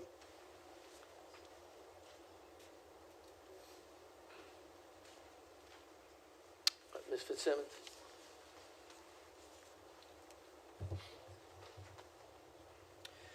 I would just like to get you briefly introduced to the folks here. You're with Kimley Horn, Yeah. Hey, everyone. My name's Megan Fitzsimmons with Kimley Horn.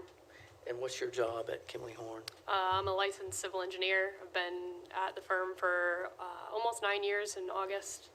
Licensed in North Carolina, South Carolina, Virginia, and West Virginia. And then I'll offer Ms. Fitzsimmons as an expert on civil engineering land use. Let me ask you, Mr. Dupree talked about materially endangering the public health and safety and covered that one. So let's skip to number 2 regarding conditions and specifications. And I've put the site plan in the record. I've got a copy here if you need to look at it. But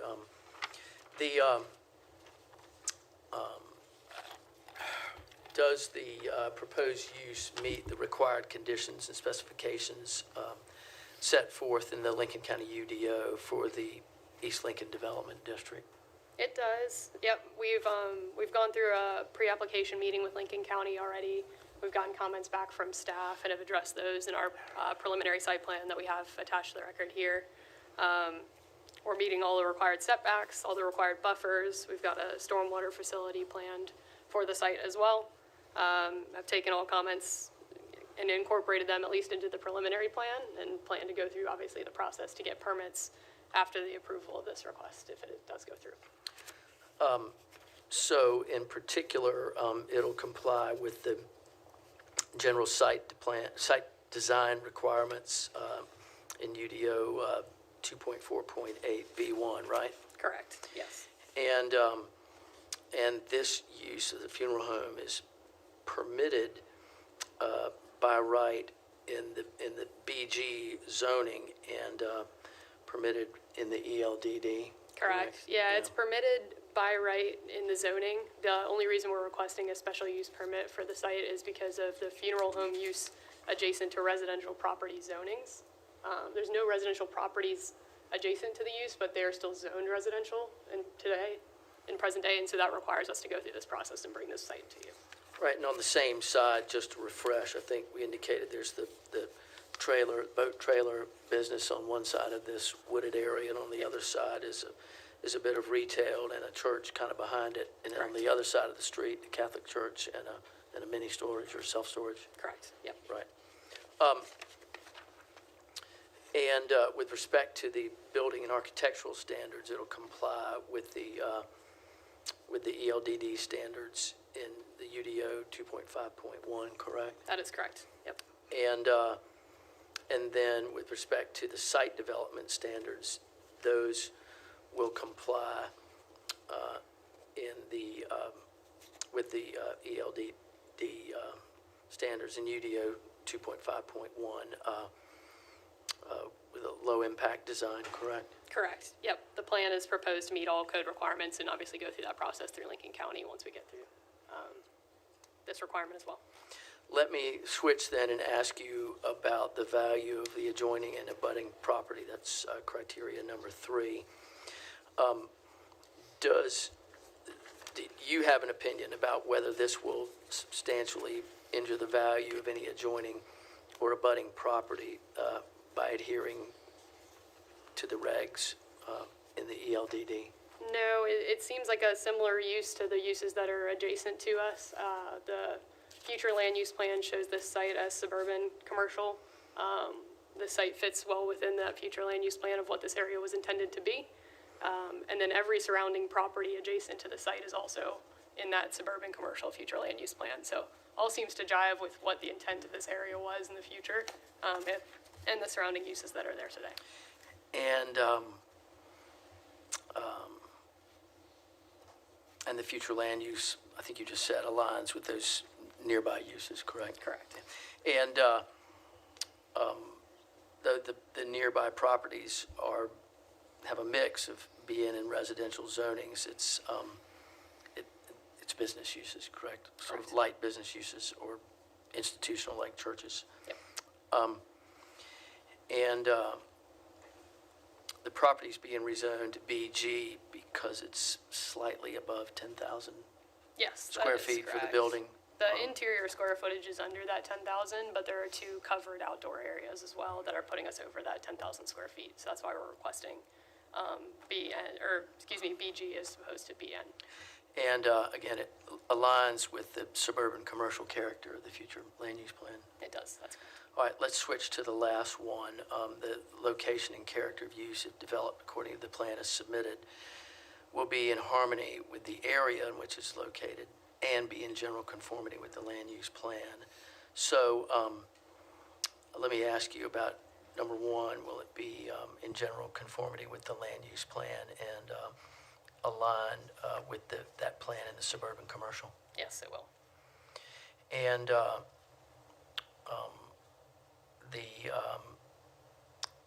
and will it align with the outlines set forth by Lincoln County for this area, serving the surrounding residential neighborhoods that are further out from it? Yes, it will.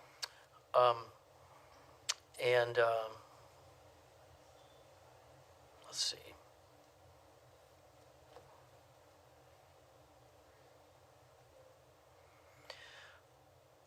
All right, I believe that is all that I have for you as well, Megan. Appreciate your time. And we would be glad to reserve a little time. I should have asked if you all had any questions for Megan. I didn't do that. Do y'all have any for her? I think we're good. Okay. With the site plan being admitted to be part of the record, and Mr. Dupree and Ms. Fitzsimmons, that concludes what we have now, but I might reserve a little bit in case somebody else has a question, if there's anybody else here, but that's what we have. Thank you so much. I will now open the public hearing for SUP 534. And having no one else signed up to speak besides the applicant, I will close the public hearing for SUP 534. And I will entertain a motion to propose the decision until after the decision is made on the rezoning on the June the 15th, 2026 meeting. So moved. All right, motion by Commissioner Carpenter. Any further discussion? Hearing none. All in favor indicate by saying aye. Aye. Opposed? All right, thank you. Final decision will be on June the 15th. Jeremiah, SUP 535. All right, like the last request that we just heard, the approval of this special use permit is contingent upon approval of a rezoning proposal for which the public hearing was held earlier this evening for this same property. The applicant in this case, Four Seasons Marine Supply, is requesting a special use permit for vehicle sales in the Eastern Lincoln Development District overlay on a 0.82 acre parcel located at 1584 North NC 16 Business Highway. I've included in the staff report the specific use standards for vehicle sales from the Lincoln County Unified Development Ordinance. As I mentioned earlier this evening, parcels in this area are, there's a mixture of zoning districts. Adjoining parcels are zoned neighborhood business, industrial general, and planned development mixed use. And there's also a mixture of land uses on developed parcels in this area, including industrial, business, residential, and civic uses. This area is designated by the land use plan as a suburban commercial center. And you have the applicant's proposed findings of fact as well as that site plan I alluded to. I will call your attention to the site plan here. This is an existing retail store, 2-tenant space retail store already developed on this site. This site had a high density option permit approved by the Board of Commissioners. in 2021. Subsequently, when the site was developed, the applicant installed the required stormwater control measures, and so this site has been developed and is actually capped out at the 50% allowable impervious coverage. Because of that, on the site plan, the applicant is proposing to utilize an existing parking space for the display of a maximum of 1 boat for sale. And they have no other space on this parcel to add any impervious surfaces, such as a display area for vehicles for sale. So they're proposing to utilize that existing parking space. With that space being utilized for the display of a boat for sale, they do still meet the minimum requirements for the number of parking spaces for the retail uses in that existing building. But that being said, I believe I've covered everything from the staff report, unless you have any questions for me. Any questions from Jeremiah? So Jeremiah, he doesn't have to put the fence up out there in the front, does he? That's correct. There's an existing Class A road buffer with plantings out there now. Because the display area is not out at the road, it's adjacent to the facade of the building, that existing parking space on the end, our staff determined that an ornamental fence would not be required. Thank you, sir. Okay. Any additional questions for Jeremiah? All right, anything the applicant would like to add? If the applicant would come forward.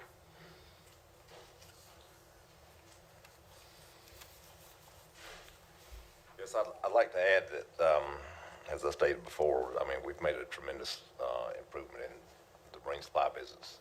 And now with adding the possibility of these sales of one of these boats and everything else, that also increases our tax basis, you know.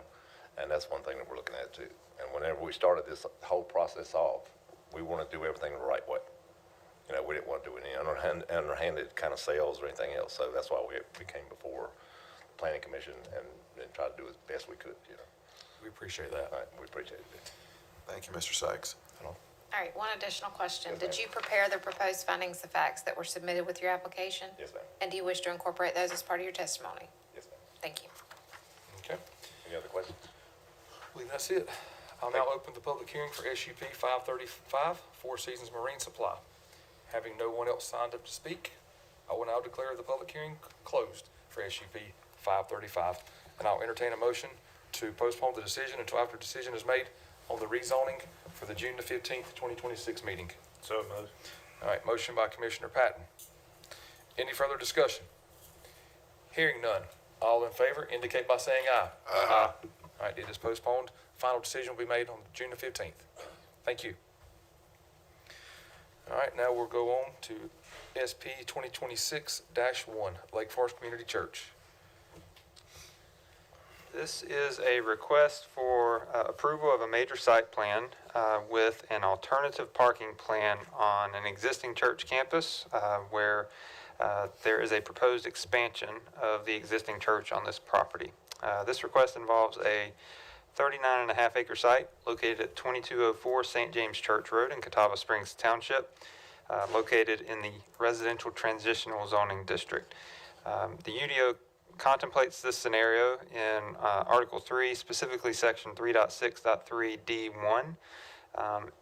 For alternative parking plans, applicants have the option of seeking approval through a major site plan public hearing, like the one here this evening, from the Board of County Commissioners for a parking ratio that is either higher or lower than what's prescribed in the UDO for the proposed use. So here the applicant is proposing more parking than what the UDO would require, and specifically the UDO has a maximum of 110% of the minimum required parking may be provided via traditional impervious surfaces on any site. So while there's not a hard cap on the number of parking spaces, there is a cap on the number of spaces that can be provided through impervious surfaces. And so the minimum number of parking spaces prescribed in the UDO for a place of worship is what the applicant is requesting a an amendment to. They are asking for special approval of an alternative parking plan in excess of what the ordinance requires. So this property is located within an area that the land use plan designates as large lot residential. Church campuses are certainly uses that are considered appropriate in those types of areas.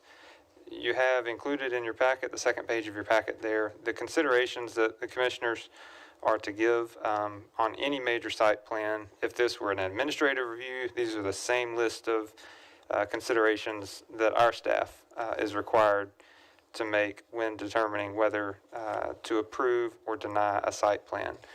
And so I believe the applicant has included with their application sealed report from a or an engineer with expertise in land development and parking ratios, and I believe they are prepared to testify on that data. And so you have also included in your packet the applicant's proposed site plan that our staff was administratively reviewing until we did run into this impasse with the ordinance standard. And so the applicant chose to pursue this path of getting board approval of an alternative parking plan so that they can move forward with the development of the expansion to the church campus here. With that, I think I've covered everything on behalf of staff, and I'll be happy to answer any questions that you have for me. Any questions from Jeremiah? All right, is the applicant here?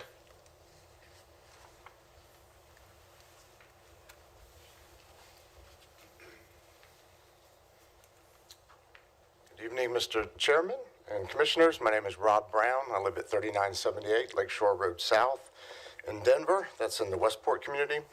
I'm here tonight in a different capacity. I'm usually here, as you folks know, as counsel or attorney or zoning consultant. Tonight I'm here as volunteer and a member of Lake Forest Church. It's a church that my wife and I attend and have for several years.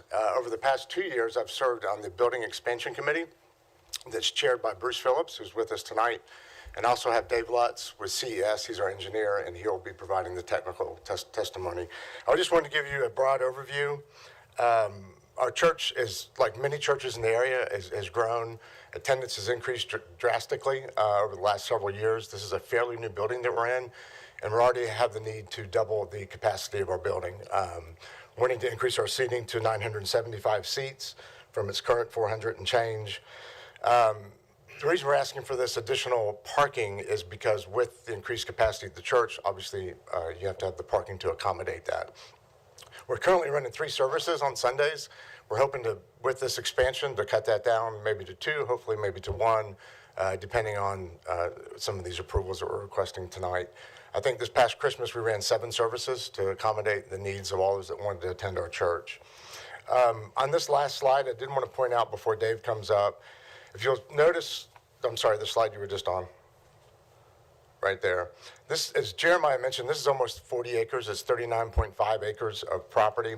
And you can see the development of the building and the parking is all designated in that one northwest corner. To the south of us is basically some undeveloped property. Directly to the east is the Highway 16, not Business 16. That's the big highway. There's an estate-size lot to the north of us, about 10 acres with a large home there. And then across the way is St. James Methodist Church. This is not a highly congested area. On Sunday mornings, obviously, we have traffic with our services. So not a lot of hustle and bustle there. I'll call Dave Lutz up at this time, and he can testify as to all the technical aspects of what we're requesting tonight with this site plan approval.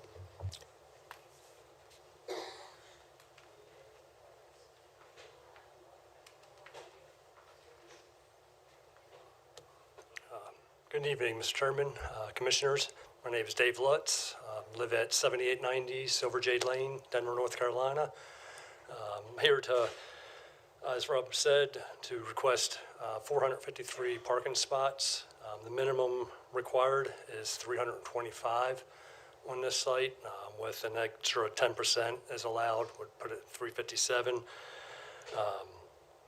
This site, the proposed site with the 453 spots will be at about 14.8% impervious. The RT zoning allows up to 50% impervious, so it's a very low developed site. I just want to note the church does not want to spend any more money than they need to. They're requesting this out of necessity. Their existing 950 service is at about 90 to 100% capacity on the parking. So we're requesting this change to the standards. One, from a safety, parking lots approach this 80, 85% of capacity. You get additional circulation, you get hesitation at aisles, you get potential queuing at the intersections and potentially into the roadway.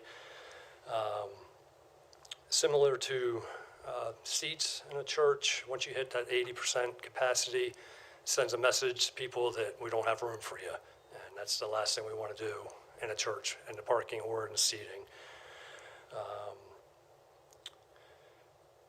Due to the unique nature of a church, they've got about 50 volunteers and employees with their services. They've only got 20 minutes time between the services, so there's overlap between the services. And to get to that 80%, 85% of the lot full, the parking ratio would work out to actually about 3.35. When you take, because volunteers typically have 2 drivers, the employees got 2 drivers. So that's and another key thing with the commercial, unlike a commercial site, a church is only 1 day a week. So it is additional parking. I realize the ordinance is there to reduce oil and contamination due to additional parking. Given the site could be developed up to 50%, the proposed development's under 15%. We're requesting this approval. Thank you, and can answer any questions. Anyone have any questions? Okay.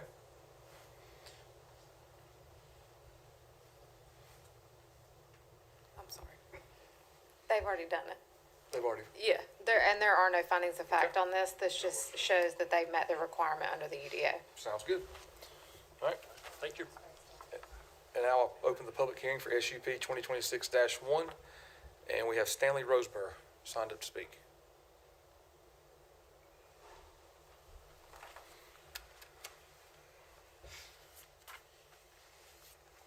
Hi, my name is Stanley Roseborough, and I am a trustee at St. James Church across from Lake Forest. And was just wondering if there would be any turning lanes have to be put in there. We don't have a problem other than the fact that there are some church members concerned about maybe in the future there may be being turn lanes put in. And also one of the church members said they saw where the commissioners had turned it over to DOT, and that's why I'm here. I was wondering why would y'all turn it over to DOT if it wasn't going to be any turning lanes put in? And they read the article in the Lake Norman Times, the little paper that comes out in Denver. I'm not aware of any turn lanes or anything of that nature to go along with this project due to the fact, the building size and everything else, and it's already been approved. They're just asking for the extra space and approval for the extra parking. So, correct me if I'm wrong, Andrew or Josh, Jeremiah, is there any?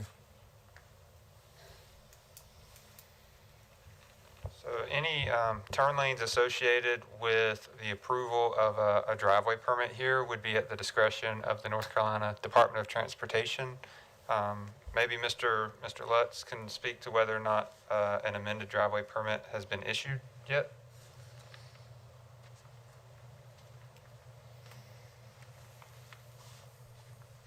We have received an approved driveway permit for a third entrance to the site. So the DOT has reviewed and they're giving you permission to add a third entrance? Okay. So that was our concern. Okay. All right. Thank you. Thank you. All right. With having no one else signed up to speak, I will declare the public hearing closed, and I'll entertain a motion to approve SUP 2026-1 Lake Forest Community Church. So moved. All right, motion by Commissioner Patton. Any further discussion? Hearing none. All in favor indicate by saying aye. Aye. Opposed? All right, it is approved. Thank you. Now we'll move on to SUP 455-A2.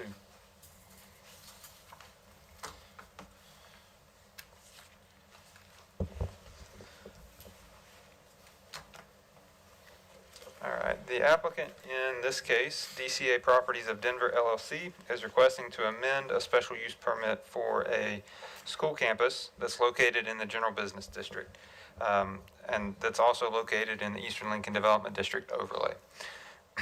A special use permit was approved by the board several years ago for this school campus, and then subsequently amended in September of 2024.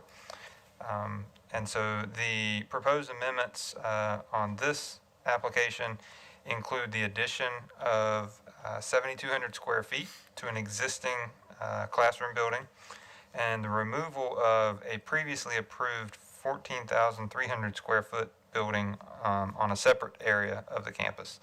The 8.43 acre parcel is located at 2243 North NC 16 Business, and it's located, as I mentioned earlier, in the General Business District and the ELDD overlay. Adjoining parcels are zoned general business, neighborhood business, and residential single family, and properties in this area are used for business, residential, and civic purposes.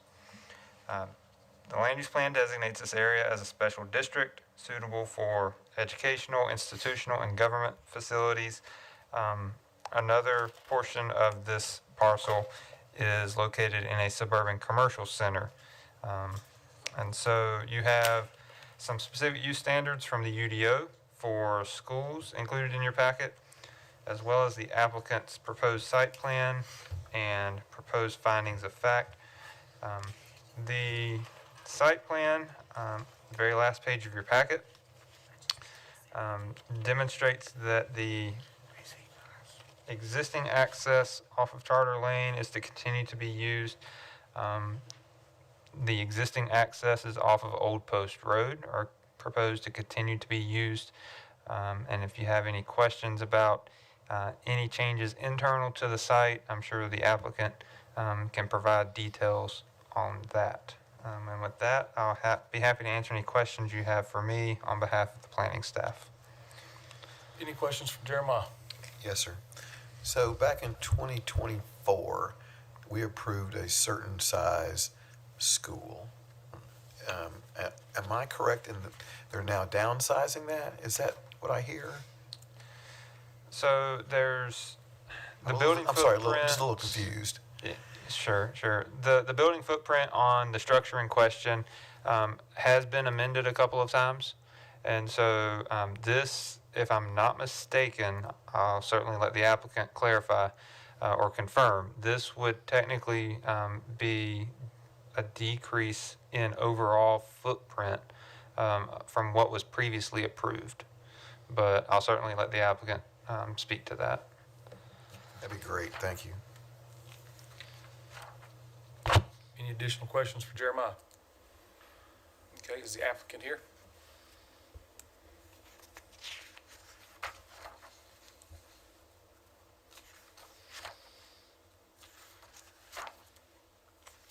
Good evening.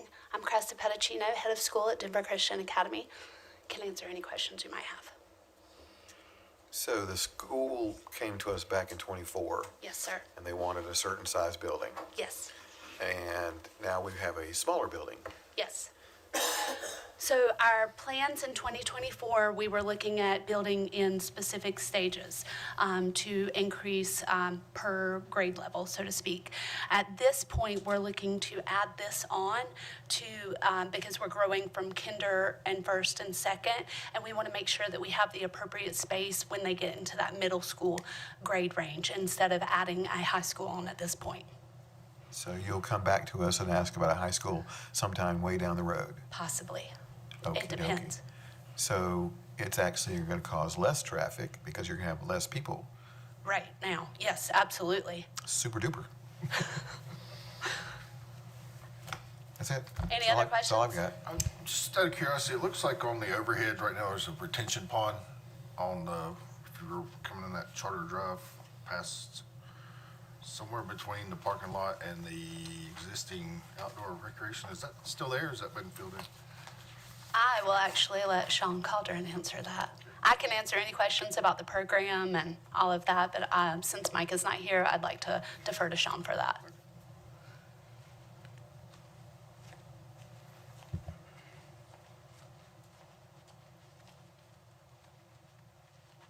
Sean Calderon with CES Group Engineers. We're the civil engineer for the project. The retention pond that you're referring to is a temporary sediment basin that, as of today, I haven't been out to the site recently. I'm not sure if it's still there, but it's meant to be a temporary erosion control basin. So it will be ultimately filled in. And to answer some of the questions about the building size for this specific building is, I believe that the previously approved building in this location was 170 feet by 60 feet. But then when we came back with more detailed building plans, it was 135 feet by 60 feet. So it was a little bit shorter in length. So now this addition will be a total of about, I think it's 193 by 60. So it's this one building on the site that it will be slightly larger than what was previously approved. But there was also a second building, the high school building that they were referring to, was towards the front of the site, that 14,300 square foot building. That's being removed from this plan at this time. So if they ever want to do that in the future, with the current existing buildings and this proposed expansion, there'll be, let me see. Can you scroll down a little bit on this page? I believe the total proposed building square footage with this expansion will be a little over 39,000 square feet. So if they tried to do that 14,000 square foot building, they would exceed the maximum allowable of 50,000.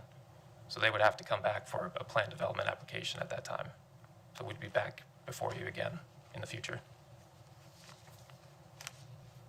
If I can help answer any other questions. Sean, did you prepare the findings of facts for this one? Yes, I did. And do you wish to incorporate those as part of your testimony? Yes. Thank you. Okay. Any additional questions? Okay. I will now open the public hearing for SUP 455-A2, DCA Properties of Denver. And I have an Alex Price signed up to speak.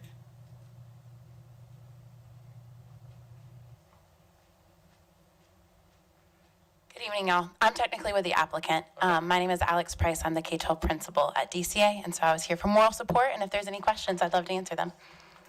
Any questions for that? All right, thank you. Thank y'all. Also had a Christine.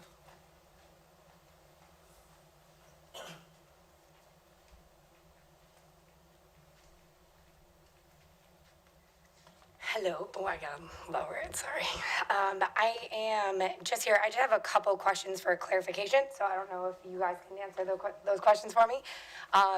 Looking at the proposal, I was looking at the original proposal that was 455A versus the 455A2 we're looking at here. This back road that connects along, I live in the Old Post neighborhood.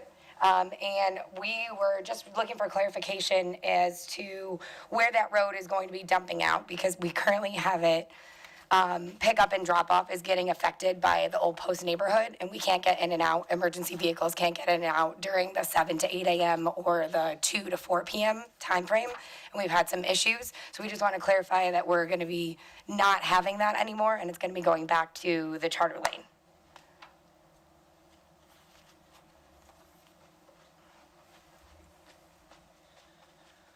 So with the new extension that we're being proposed to add on, if you can see in this like gray darkened area, we have additional parking, and that will loop out through that main entrance and will not loop out through Old Post Road. However, in terms of the concerns with traffic and drop off, we actually have gotten it down to under 15 minutes for dismissal, and we have been hiring off-duty officers all school year that has been assisting with that, so they can attest that it's literally down to under 15 minutes to ensure that there is no impact on that side road, or not no, I shouldn't say no, but very little impact on that side road and on the main. And in addition to that as well, unfortunately, we have had a couple incidents before that, where there was an accident before we were blessed enough to have Lincoln County officers support us, and vehicles were able to get through there. So we're really working hard with our parents to make sure that they are ensuring that they have full access to the neighborhood at all times. Thank you. Okay, hold on before you go. No, that's okay. I just wanted, again, just to clarify, that's okay. So I'm just looking on the screen here, sorry, because this is the old one. So this has it grayed out here, where this one does not. So that's what we were just hoping to amend in the policy. I think that would be a question for CES of like, why is it grade and not grade? Yeah. I don't want to misspeak. Nope. Nope, that's okay. This is just the old one versus the new one. This is no longer grade, right here. You see that? And I then, didn't mean to touch. no, it's okay. I didn't know it starts green either. See how it like, okay. Great. Yeah, so Sorry. on the previous plan, with that proposed future building that was in the front of the site that's now being removed, we were proposing some new pavement there, so that's why it showed up as a darker gray on that plan. But the intent is still the same, as all the traffic should be exiting at the current point onto Charter Lane. It is not gonna go to Old Post. It That's should not what we be, were no. concerned about, is that it was gonna like for It's pick not up gonna and drop off. filter out to Okay. Old Post. Okay, perfect. And then the only other question I had was this road that's here right now versus this road that's here that curves and turns around. So this is all the way at the end. So currently, this has it laid out at 171 feet from the corner of the property line, and this one has it at 129. Do you know where it is as of today? The distance to the proposed Yes, property where line. where the road is located today.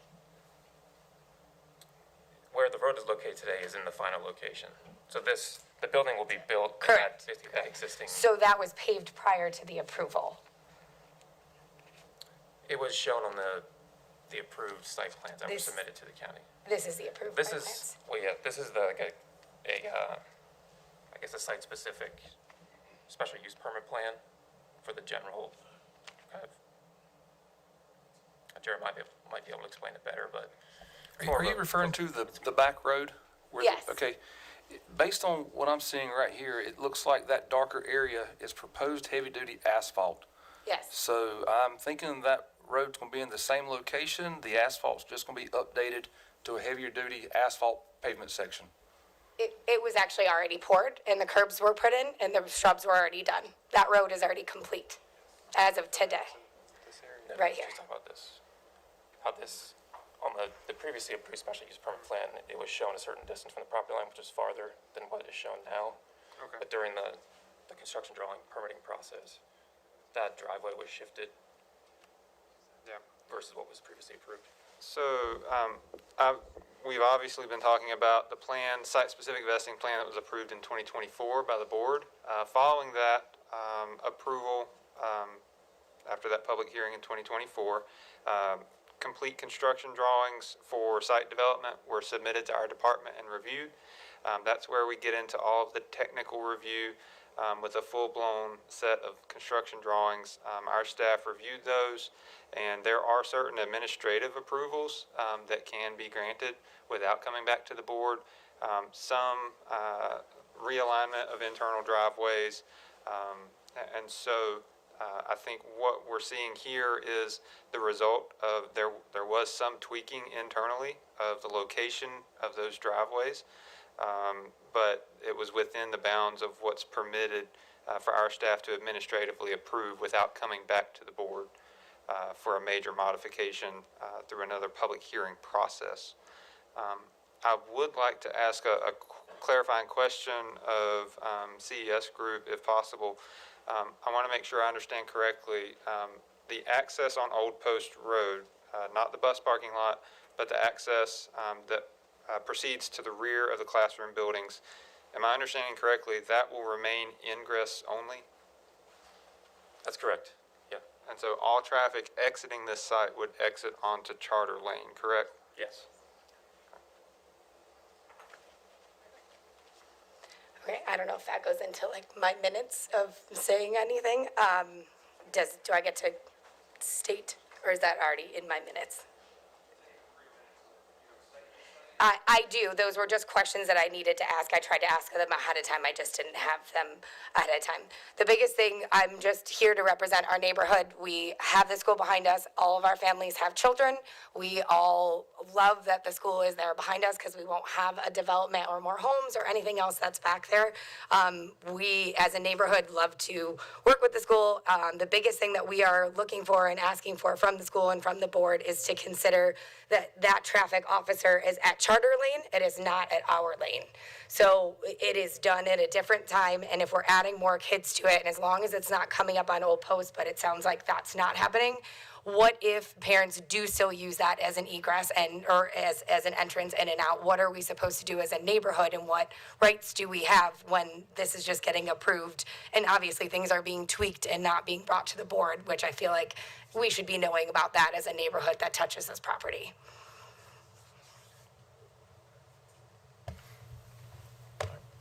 Thank you. Ma'am.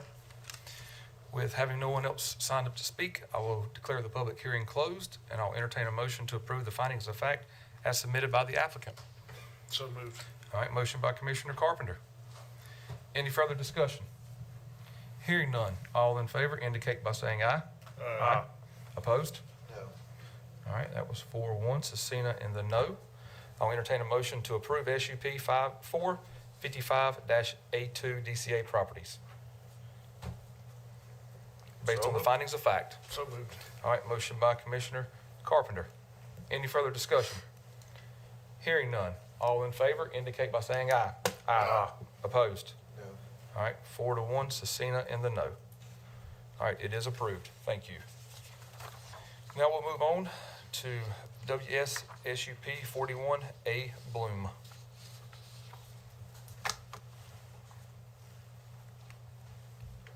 All right, Commissioners, the last hearing for this evening for zoning matters, watershed special use permit number 41A. This is a companion case to the plan development amendment that we heard earlier this evening for Bloom Incorporated, the applicant. This is a request to amend the special use permit for the development of this site with more than 24% impervious coverage in the protected area of the Catawba Mountain Island Lake Water Supply watershed under the 1070 option. That option is available for non-residential projects. Up to 10% of the watershed can be allocated on a site-by-site basis with impervious coverage. And so because Bloom Incorporated is proposing to amend their site-specific vesting plan for the Plan Development Industrial District, they would also need to amend their approved plan for this 1070 option permit within this watershed. And so this is the same site plan that you saw earlier this evening with the rezoning. You have the applicant's proposed findings of fact as well. And although stormwater control measures are not required by our ordinance for 1070 option permits, the applicant has indicated on their site plan some proposed measures, and I'm sure that they can speak to the specifics if you have questions about those measures. With that, I think I've covered the staff report, and I'll be happy to answer any questions that you have for me. Any questions for Jeremiah? All right, is the applicant still in here?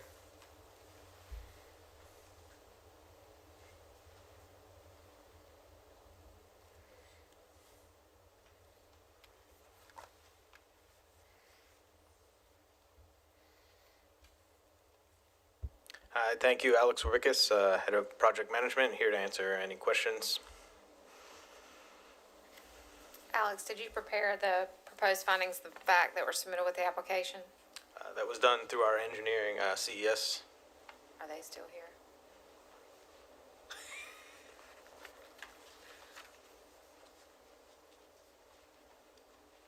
Yes, we prepared the findings of fact for this one. Do you wish to incorporate those as part of your testimony? Yes. Okay, thank you. All right, any additional questions for the applicant? All right, I'll now open the public hearing for WSSUP 41A Bloom Incorporated. And having no one else besides the applicant signed up to speak, I will declare the public hearing closed. And I will entertain a motion to postpone the decision until after discussion is made on the rezoning for June the 15th, 2026 meeting. So moved. All right, motion by Commissioner Patton. Any further discussion? Hearing none, all in favor indicate by saying aye. Aye. All right, the final decision is postponed until June the 15th. All right, now we'll move to public hearing for the budget.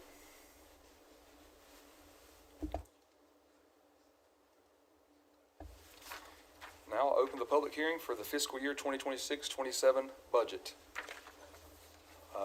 Having a list in front of me and no one signed up to speak for public comments in regards to the budget, I will now close the public hearing for the budget for 2026-27 budget. And I'll entertain a motion to adopt the Lincoln County Budget Ordinance fiscal year 2026-27. So moved, sir. Motion by Commissioner Cecina. Any further discussion? Hearing none. All in favor indicate by saying aye. Aye. Opposed? All right, the budget is approved. Unanimous. All right, now we'll go into public comments. And this is where public is allowed to address the board. You get 3 minutes to speak as an individual, 5 minutes to speak as a group. The group must be present. And first signed up to speak is Ned Devine.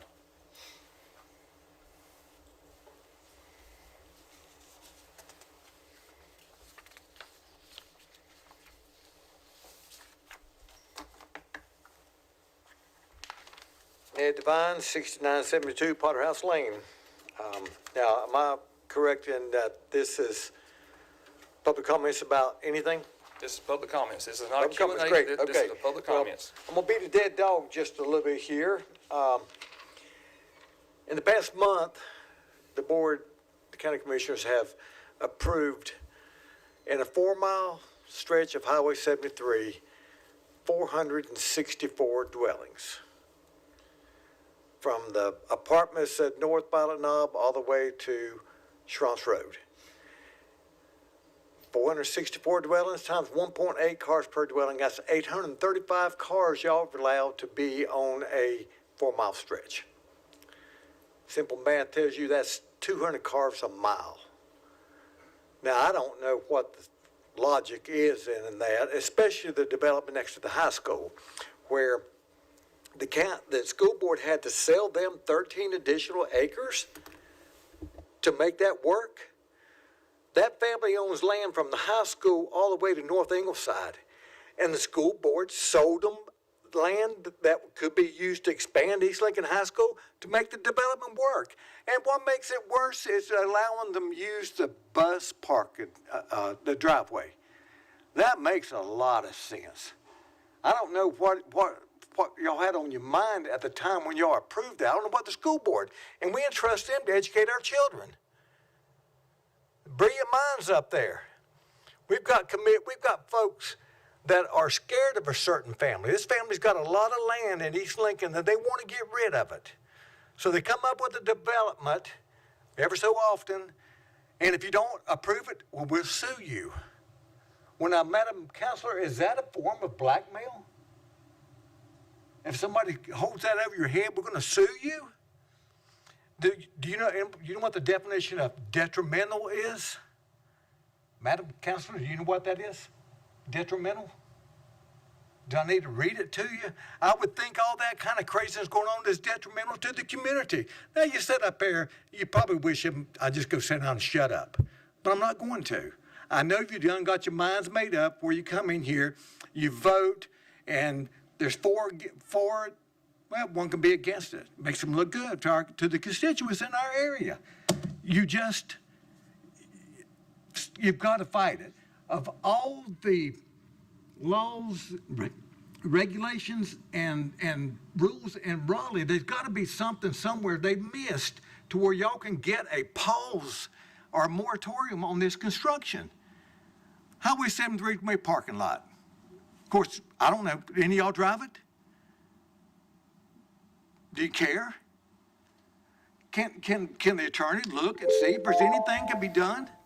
All right, thank you, sir. Or we just don't care. Next, we have signed up to speak is Gunny Hull.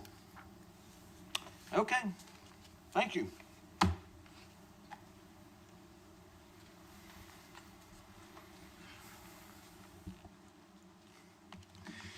County Commissioners, Gunny Hole, 319 North Poplar Street here in Lincoln. I messed up. I didn't realize that was public comments for the budget. So I would have spoke on during that session. But I want to remind you that you were elected to serve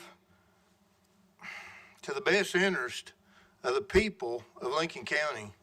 That includes the city of Lincoln as residents of Lincoln County, or a part of Lincoln County as well. Scripture states that Yahweh knows the thoughts and intents of the heart. That ought to scare the daylights out of a lot of people.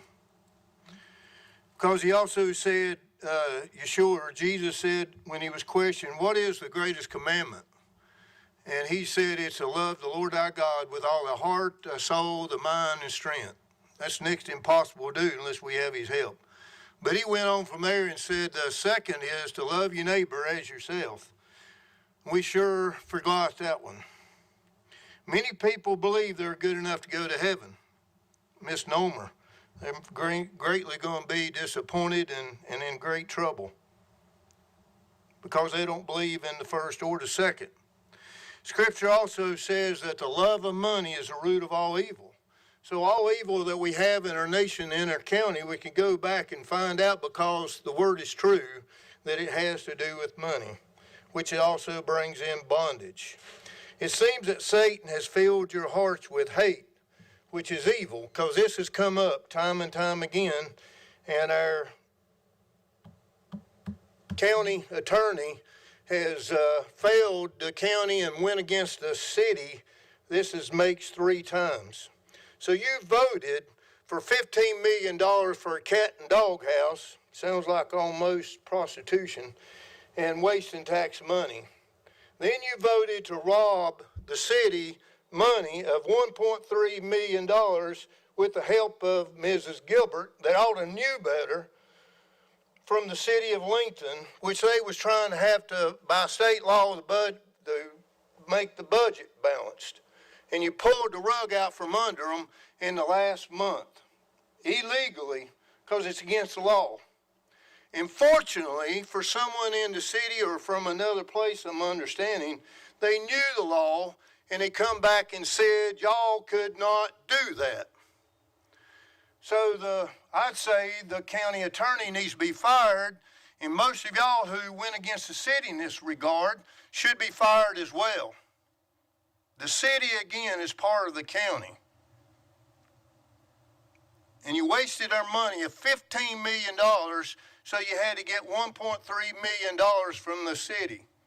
Thankfully, that was in the state statutes that you could not do it. All right, thank you. So having no one else signed up to speak, I will now close the public comment section. And now we'll go into other business. Is there any other business to come before this board at this time?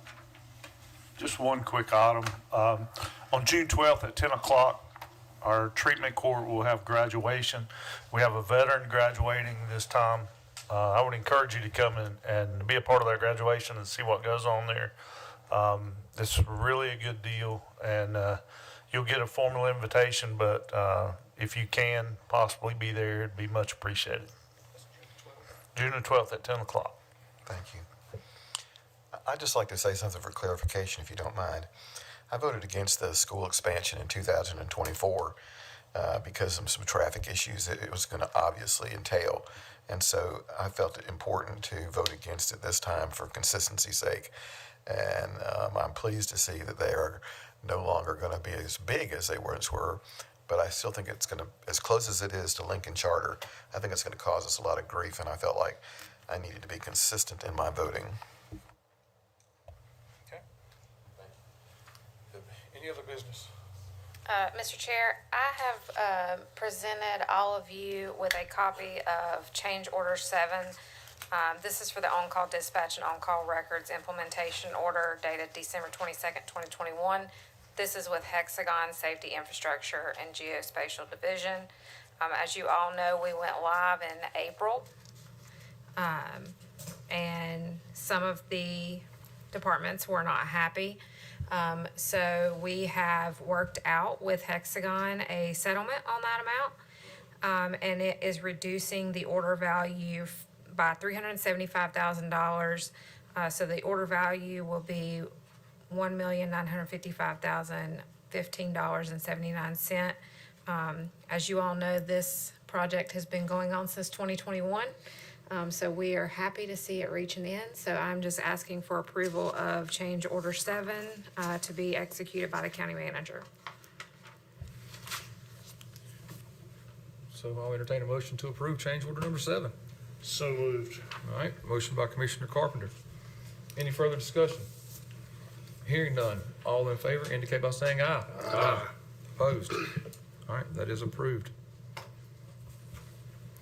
right, any other business? Yes, sir, Mr. Chairman. I have one order of business. This is in regards to some positions. Normally, my intent would be to bring this to you at a later date in July at the earliest to give you more time to process. However, we did go over this in our last meeting's work session in regards to the SRO position transfer.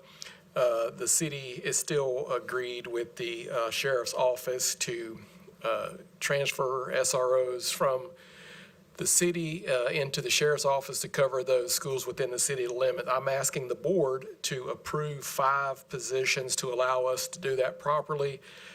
I do not have the authority as county manager to create positions. That's a board authority, so I'm asking you to consider that. That's at a cost to finish up fiscal year 26 at about $21,500 and some change. Going into fiscal 27, the total cost of these 5 positions will be $516,525. However, we're already compensating the city as city PD to cover this at $390,000. So it's really about a net pickup for the county of about $125,000 to cover those officer positions. So again, in order to get those officers transitioned in, get them oriented in and trained up and prepared to start their school year properly, I'm asking the board to approve these positions so that we can allow the sheriff's office to move forward. And Dylan's probably standing up here just in case there is a question for the board. So I'll recognize him also just in case you do have further questions, but I'm here as well. Any questions for David or for Dylan? I'll make a motion that we approve the position request. Okay. Motion by, God, that's what my brain did. Commissioner Mullen. Any further discussion? All right, all in favor indicate by saying aye. Aye. Opposed? So it is approved. Thank you. Thank you, Commissioners. Is there any other business to come before this board at this time? I do have one quick thing. I just want to say thank you to the Board of Commissioners. I know, as always, the starting the budget cycle in the late fall of each preceding year and then going in through up to now is a lot of work. A lot of work sessions you go through, a lot of questions you ask, but I appreciate all the effort and the seriousness that the board takes every year in looking at these numbers and assisting in getting the approval for the budget done. So thank you again on behalf of me and the finance team. We'll get 2 months off now before we start the next one. Take as much time as you need, Commissioner. All right. Any other business? All right, with no other business coming before this board, I'll now entertain a motion to adjourn. So moved. All right, motion by Commissioner Carpenter. Any further discussion? All right, hearing none. All in favor indicate by saying aye.